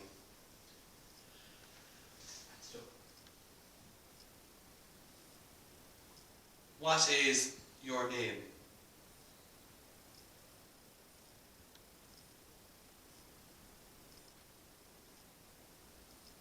Are you hiding from someone?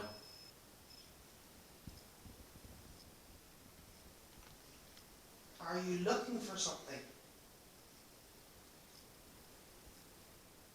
Priest, are you here? If you are here, can you give us a sign? We're not going to spend long here. We're going to go away, so you need our attention. If you tap that ball, it will light. If you are a good man, tap that ball, you'll see the good medal. And we have a papal medal from Rome. Do you know what it is? Do you know what that is with the light on inside it? Tap? Sure that? Yeah, tap. Sure that at the chair? Yeah, there's a tap or... Come on, can you come close to... Do you know what that device is? Do you know what it was used for? Is there an arm now? We've been aware of something. We have upstairs. Yeah. There's nothing good enough yet. Come on, priest. Are you a good priest? If you're a good priest, can you tap the ball in the bed with the medal? We brought it back for you. Are you a good priest? Can you hear that? Oh yeah, I heard. Cherry. Hang on a minute. Is that the motion alarm above the room above us? That's it. That's what we're I heard seeing. twice. If you hear it again, we'll just open the door and stay silent. Is there someone even here? Cherries again.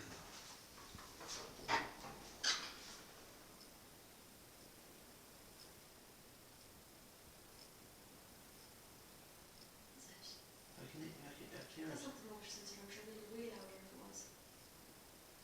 No. sounds like the right thing you have. We don't have it on. Sure, that's what I was trying to get you to get. It's hard to turn. It's pulling the power from it. Did someone push me in the room here?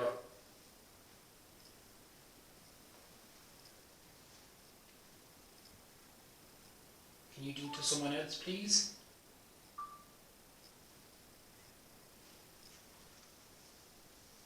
Cathead. Cathead. Is it chair in Irish? The Púca Vogue Paranormal Investigations team and the guests decided to head up to the main hall on the second floor. Okay, so come forward. Use your hand. This one time you look. And we'll know you're here. And we know you're looking for. Or walk up close to the device and see it. So, just like that.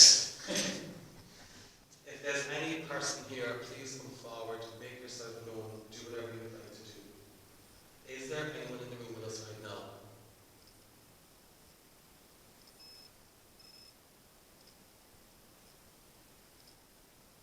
Is there a child here with us right now?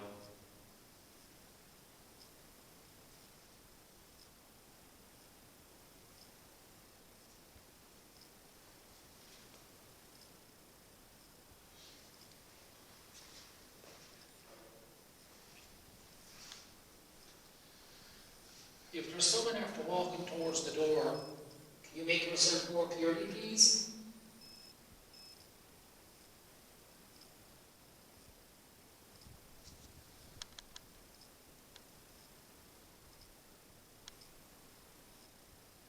If I call out some people, and if any of you, I call you out, can you give us a knock on the room?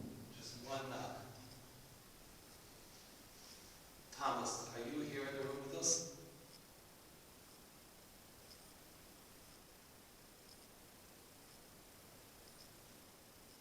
How's that? Did you hear that too, PJ? It's like a child, was it? I mean, it's like, yeah. It's like outside. Yeah, it could be outside.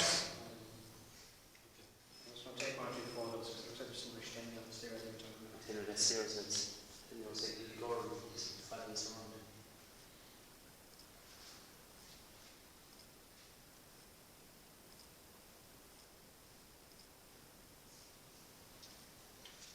Okay, Thomas, are you in the room?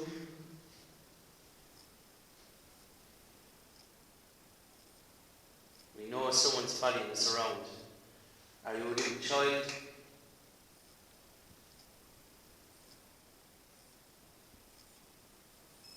The lady that sings, are you here with us?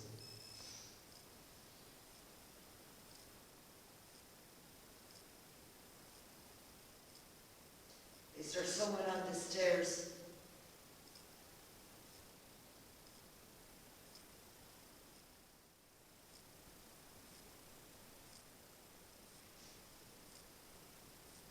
Is there anybody here that could potentially cause us harm tonight?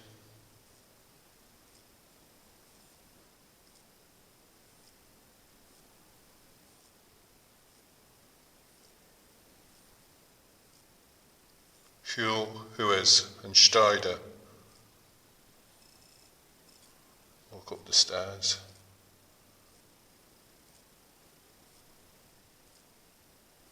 We know you like the stairs. Can you just make yourself present?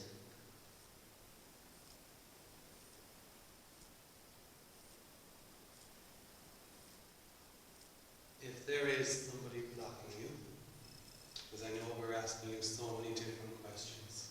If there is somebody blocking you, can you ask them to stand back, let you through? Just ask them to stand back, let you through.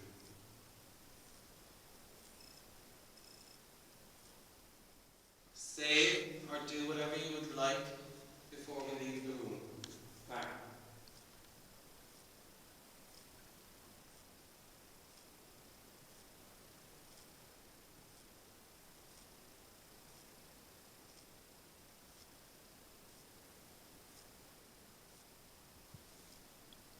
Have you left your message for us?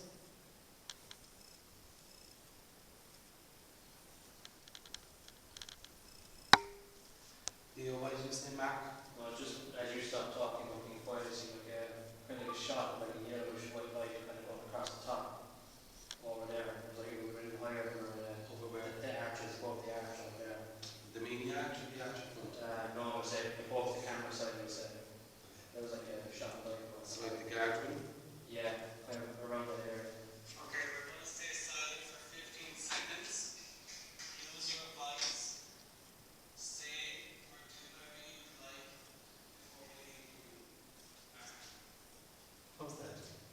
Good job you said Mark there, Leo, because I can time that for when I do camera here, so it's not my light. Say or do whatever you would like. After a break, the investigation progressed, with the Púca Vogue team and guests gathering at the new entrance, ground floor.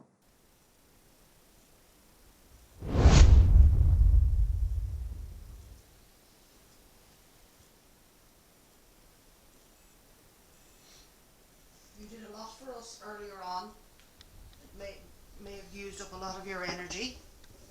So you can take a small bit of my energy or some of the energy from devices to let us know that you're here.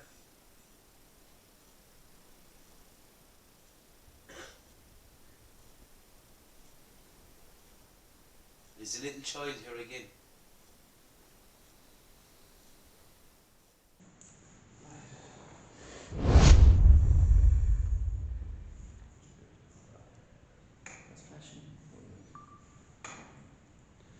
Okay, we're in the hall. Is there anyone here with us right now?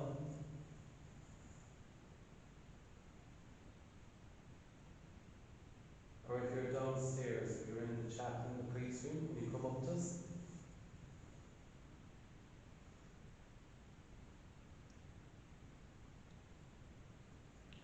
If the person who's always on the stairs there right now, give us a sign.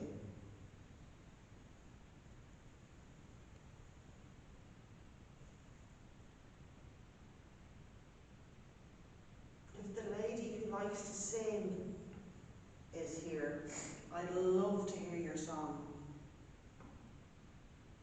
No. Did somebody say no? I heard someone say no. Where was it? Pamela, did you say no? There's nobody, I don't hear that, no. I heard something. 100% heard it. It's like over here though. I could definitely want you, Pamela. No, definitely not. Somebody. If the lady who likes to sing is here, I'd love to hear your song. Oh, yeah. Don't you hear that? Yeah. Yeah, well spotted, PJ. I didn't hear anything. Cool. Ginny, do you want to ask a few more questions? Why did you say no? I would really appreciate it. I do love a good song.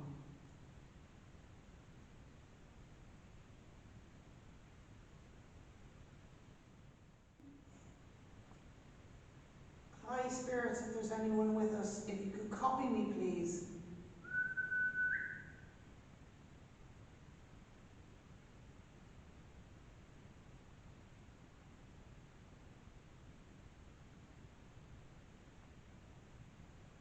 Is that a drip or a whistle? Yes, I thought it was dripping. That was a whistle. That was a whistle. It's Very drip. faint.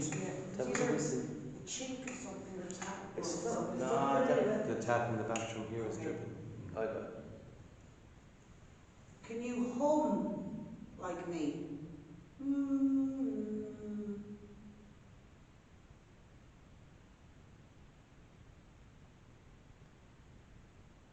Was there anybody thrown down the stairs?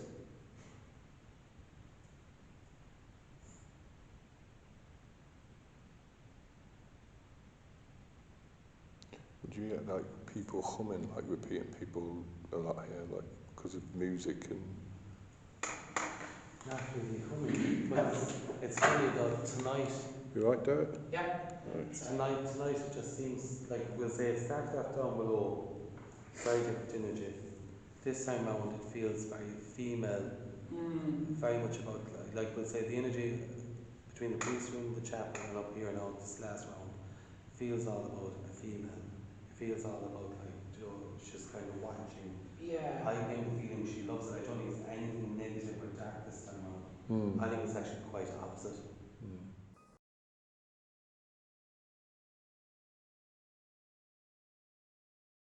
There was a pause in the investigation to allow for the team and guests to recharge their energy ahead of some separation vigils. After the rest, Derek and I proceeded to the chapel. What would we uncover now that there were less people around that we know of? Area of interest. The chapel. Okay, 50 Okay. minutes. Dear Spirit, or spirits, thank you so much for having me and Anthony here. We know you know PJ, Eva, and Leon better than us. We appreciate you for having us here in this beautiful, beautiful castle. If there's someone here with us now, can you please come forward, please? Anthony is holding a camera in front of me. Don't be scared of it. It's a red light. It'll do you no harm. Dear Spirit, if you're a lady and you were standing at the door and me and Leon were sitting here, can you show yourself again, please? We mean you no harm.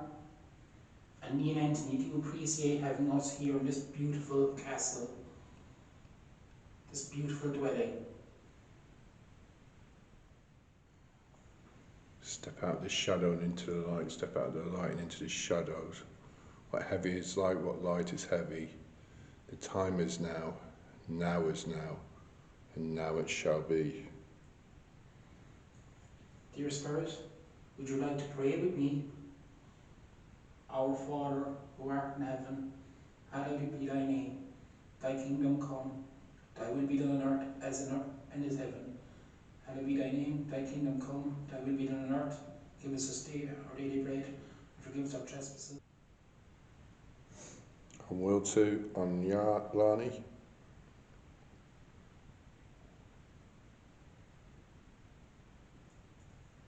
If I sing a song, would you sing back with me? Just 1 second, mate.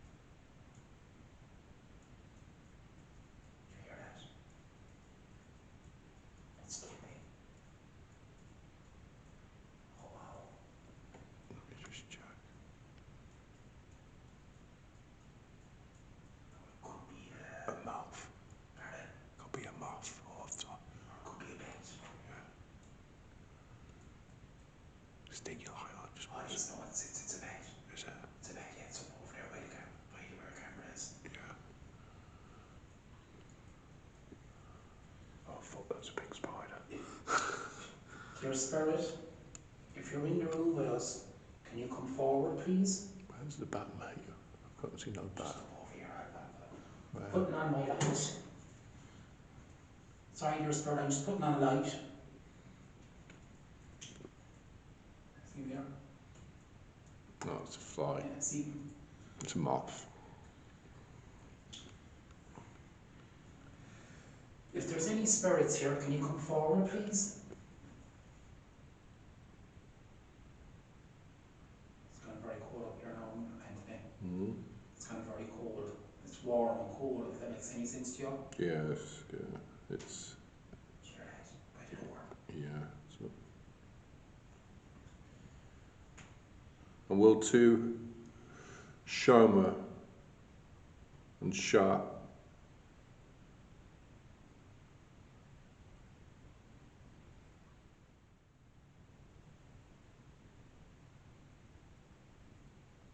Hul Rick.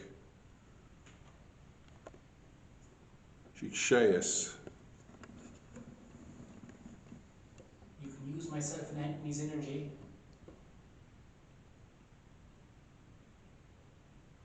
Shayas and Shah.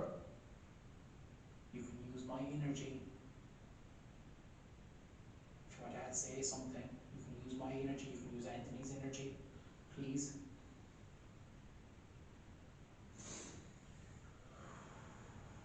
and Will 2 and Shin and more are going to do us.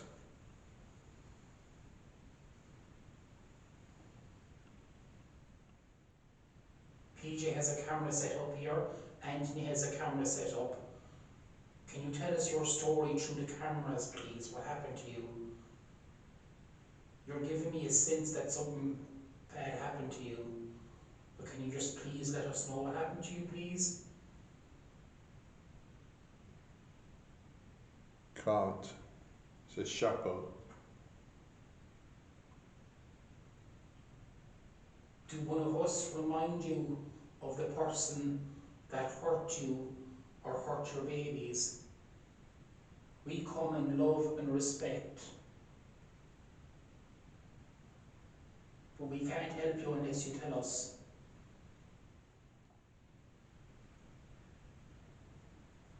Do you want me to sing a song? If I sing a song, would you sing back to me if the priest is here? You might have sang in this altar. Ahir nadan trokara, a Christen trokara. Can you copy me? I think music is a lot to do with this place now. Can you copy me if you are the priest? A Christen trokara, a Christen trokara. Yeah, there's a lot of it's between male and female. Are you getting that into? I suppose it's a cross between, yeah, there's a guy, probably, I wouldn't say badly, like there's probably, I wouldn't say there's anything possibly bad here that, you know, wants to harm you there. Arthedilum, Keo.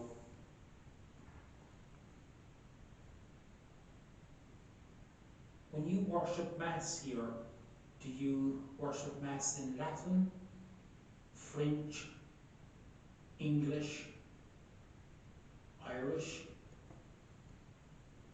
Do you know any prayers in Latin, Anton? Not in Latin there, but I can. S Servus, Lux Rex, S Honor Esther,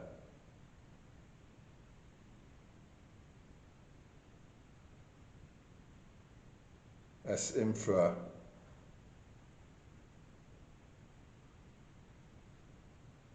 maybe if we just do a humming and then let it go for a bit. A bit of humming? You just humming, and then let's say we hum for 5 seconds, okay? What do you want to hum at? Just a normal hum and see if they can repeat it.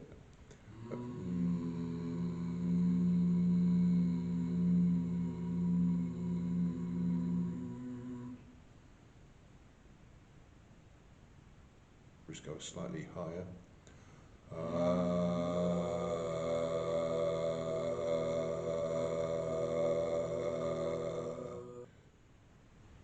Maybe just sing a song. Do you know a song? Any good songs? What kind of song? Like a Danny Boy, or would you know? Sing a song. Dear Spirit, I'm going to sing a song. And if you're the lady that loves singing, and if you like my voice, can you copy me, please? Join in. Oh, Danny boy, the pipes are calling from glen to glen and down the mountainside. The summer's gone and all the flowers are dying. 'Tis you must go and I must bide, but come you back when summer's in the meadow, or when the valley's hushed and white with snow. 'Tis I'll be there in sunshine or in shadow. Oh Danny boy, I love you so. Not long afterwards, the night's activities ended. We'll take a look back at some of the key moments. But first, here are some fascinating video clips the Púca Vogue Paranormal Ireland team captured. Behind me that we can hear your voice. We're going to ask you 3 questions. 3 different people will ask 3 questions. I'll ask you the first one. We will leave a gap of 15 seconds. Questions. 3 different people will ask 3 questions. I'll ask you the first one. We will leave a gap of 15 questions. 3 different people will ask 3 questions. I'll ask you the first one. We will leave a gap. Stop. Yeah, stop. Yes. Yeah. There's something behind Kenny. Or are we in danger?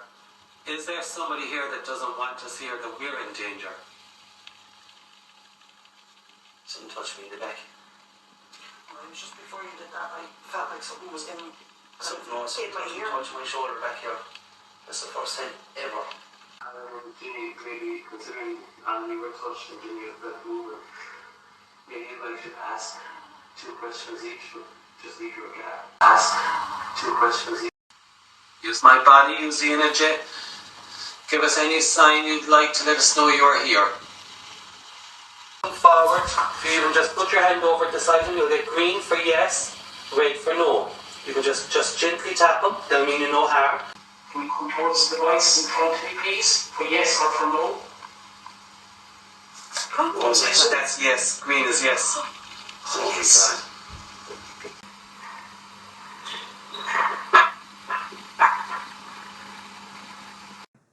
Let's review a few of the unusual instances from the investigation.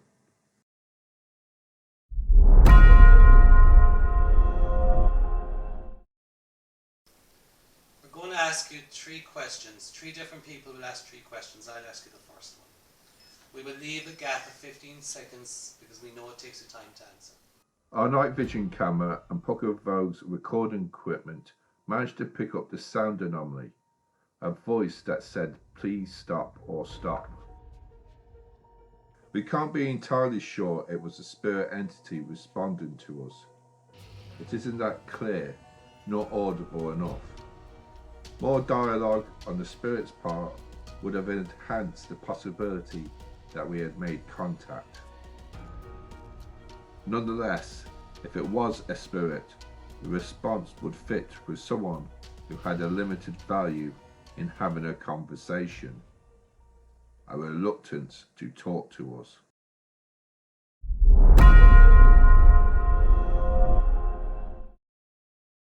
you come towards the device in front of me, please? For yes or for no? That's yes, green is yes.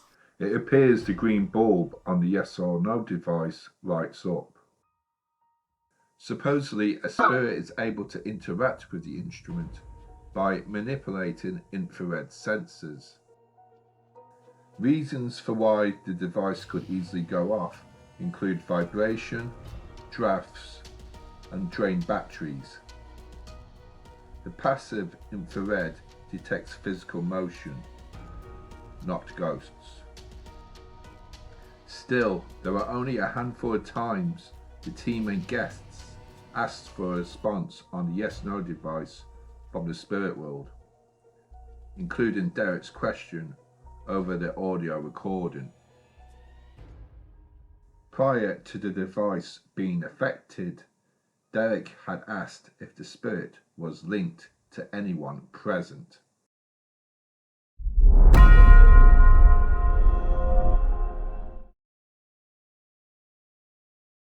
Use your voice, say or do whatever you would like before we leave the room.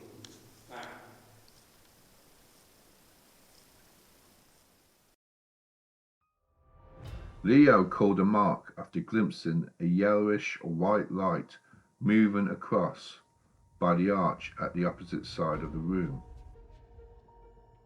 It could be a trick of the light, a possible headlight beam from a distant car coming in through one of the windows, or a reflection of infrared from my night vision camera and the static IR camera the Púca Vogue team had set up at the opposing side of the room. However, my camera doesn't seem to be angled towards the static IR camera, which would rule that latter idea out. To back up Leo's claim, light anomalies have been witnessed in the main hall on previous occasions.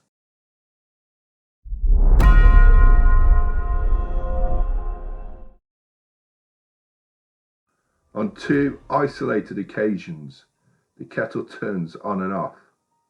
Was this an intervention by spirit? One could argue the switch was pressed by unseen hands, or affected by some other supernatural phenomena, psychokinesis for example. The kettle had no water in it, which would suggest it was activated due to dirty or corroded electrical contact points at the base, or a build-up of limescale on the thermostat. It is an unusual event. Even so, it could be explained.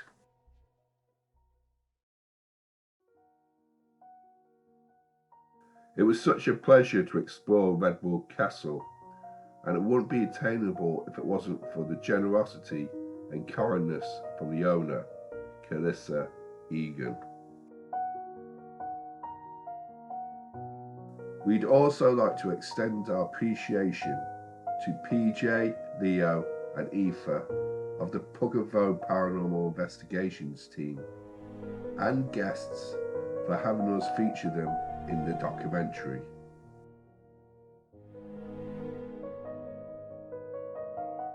Lastly, we cannot leave without saying thank you to the spirit world. It is because of you we learn.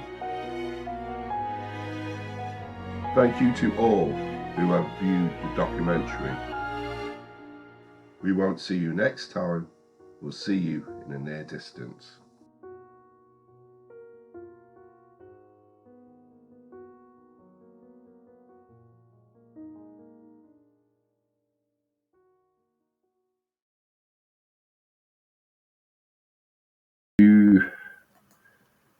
And there we go there, folks. That was Redwood, Hide or Shriek. I hope you enjoyed that there. Sorry, it's getting very late there. We managed to get Derek on. Derek, how you doing, mate? Hey, Anthony, how are things, guys? How are you doing? How you doing? Yeah, so there's a few instances of great investigation there at Redwood Castle there. I've just got feedback there from Derek. I've just got to mute him for 1 second there. But there's a few instances there which could be explained, but then again, there's sometimes we just don't know for sure. You know, some instances there that it could be to do with the supernatural or ourselves, our mind, ourselves, our power of the psychokinesis, as we said there. You know. Yeah, so it was great. Thank you to PJ, Aoife, and Leo for having us there. You know, there's some interesting moments. There's some funny moments as well during the investigation. That's what makes paranormal investigating so interesting. What do you think there, Derek? Derek, how are you? Sorry, guys. Can you say that again, Ento? Sorry, mate. What did you think of the Redwood Castle? Extremely interesting. From the minute we walked in there, it was amazing. From the minute we walked in the door, it was just unreal. Like there was so much energy in there and stuff.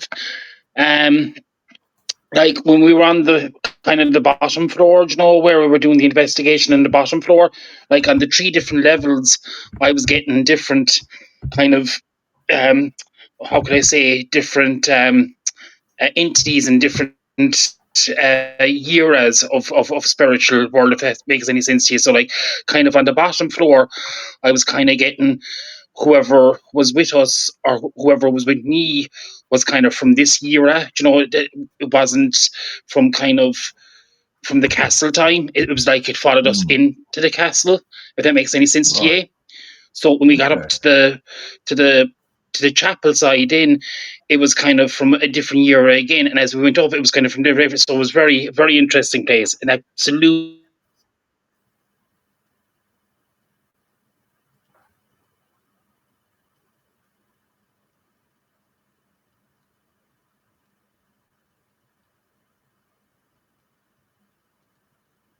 Okay, I think we've lost Derek. I'm not too sure there. I suppose, thank you, Derek. I'll leave Derek there, go anyway there. I'd like to thank you, everyone that viewed the Halloween Extravaganza 5 tonight there. But before I go, remember there's the competition, and this is going to be the winner. So here we go. I think we can see it clearly now. There's only 3 names in there. We have Kev Kerr, Eugene Doran, and also Shelley Garvey. So this is the last spin. You're going to win the prizes. This person's going to win it. Let's see who it is.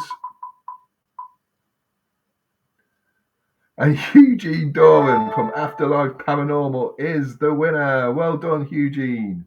Well done. You are the winner of the Halloween Extravaganza, the Halloween Mega Draw on Halloween Extravaganza 5. Thank you there. Thank you to everyone that watched the show tonight. Thank you to Jessica, my co-host. Derek is also that came in the last moment. Thank you to Ed Fitzpatrick of Ghost and Grub.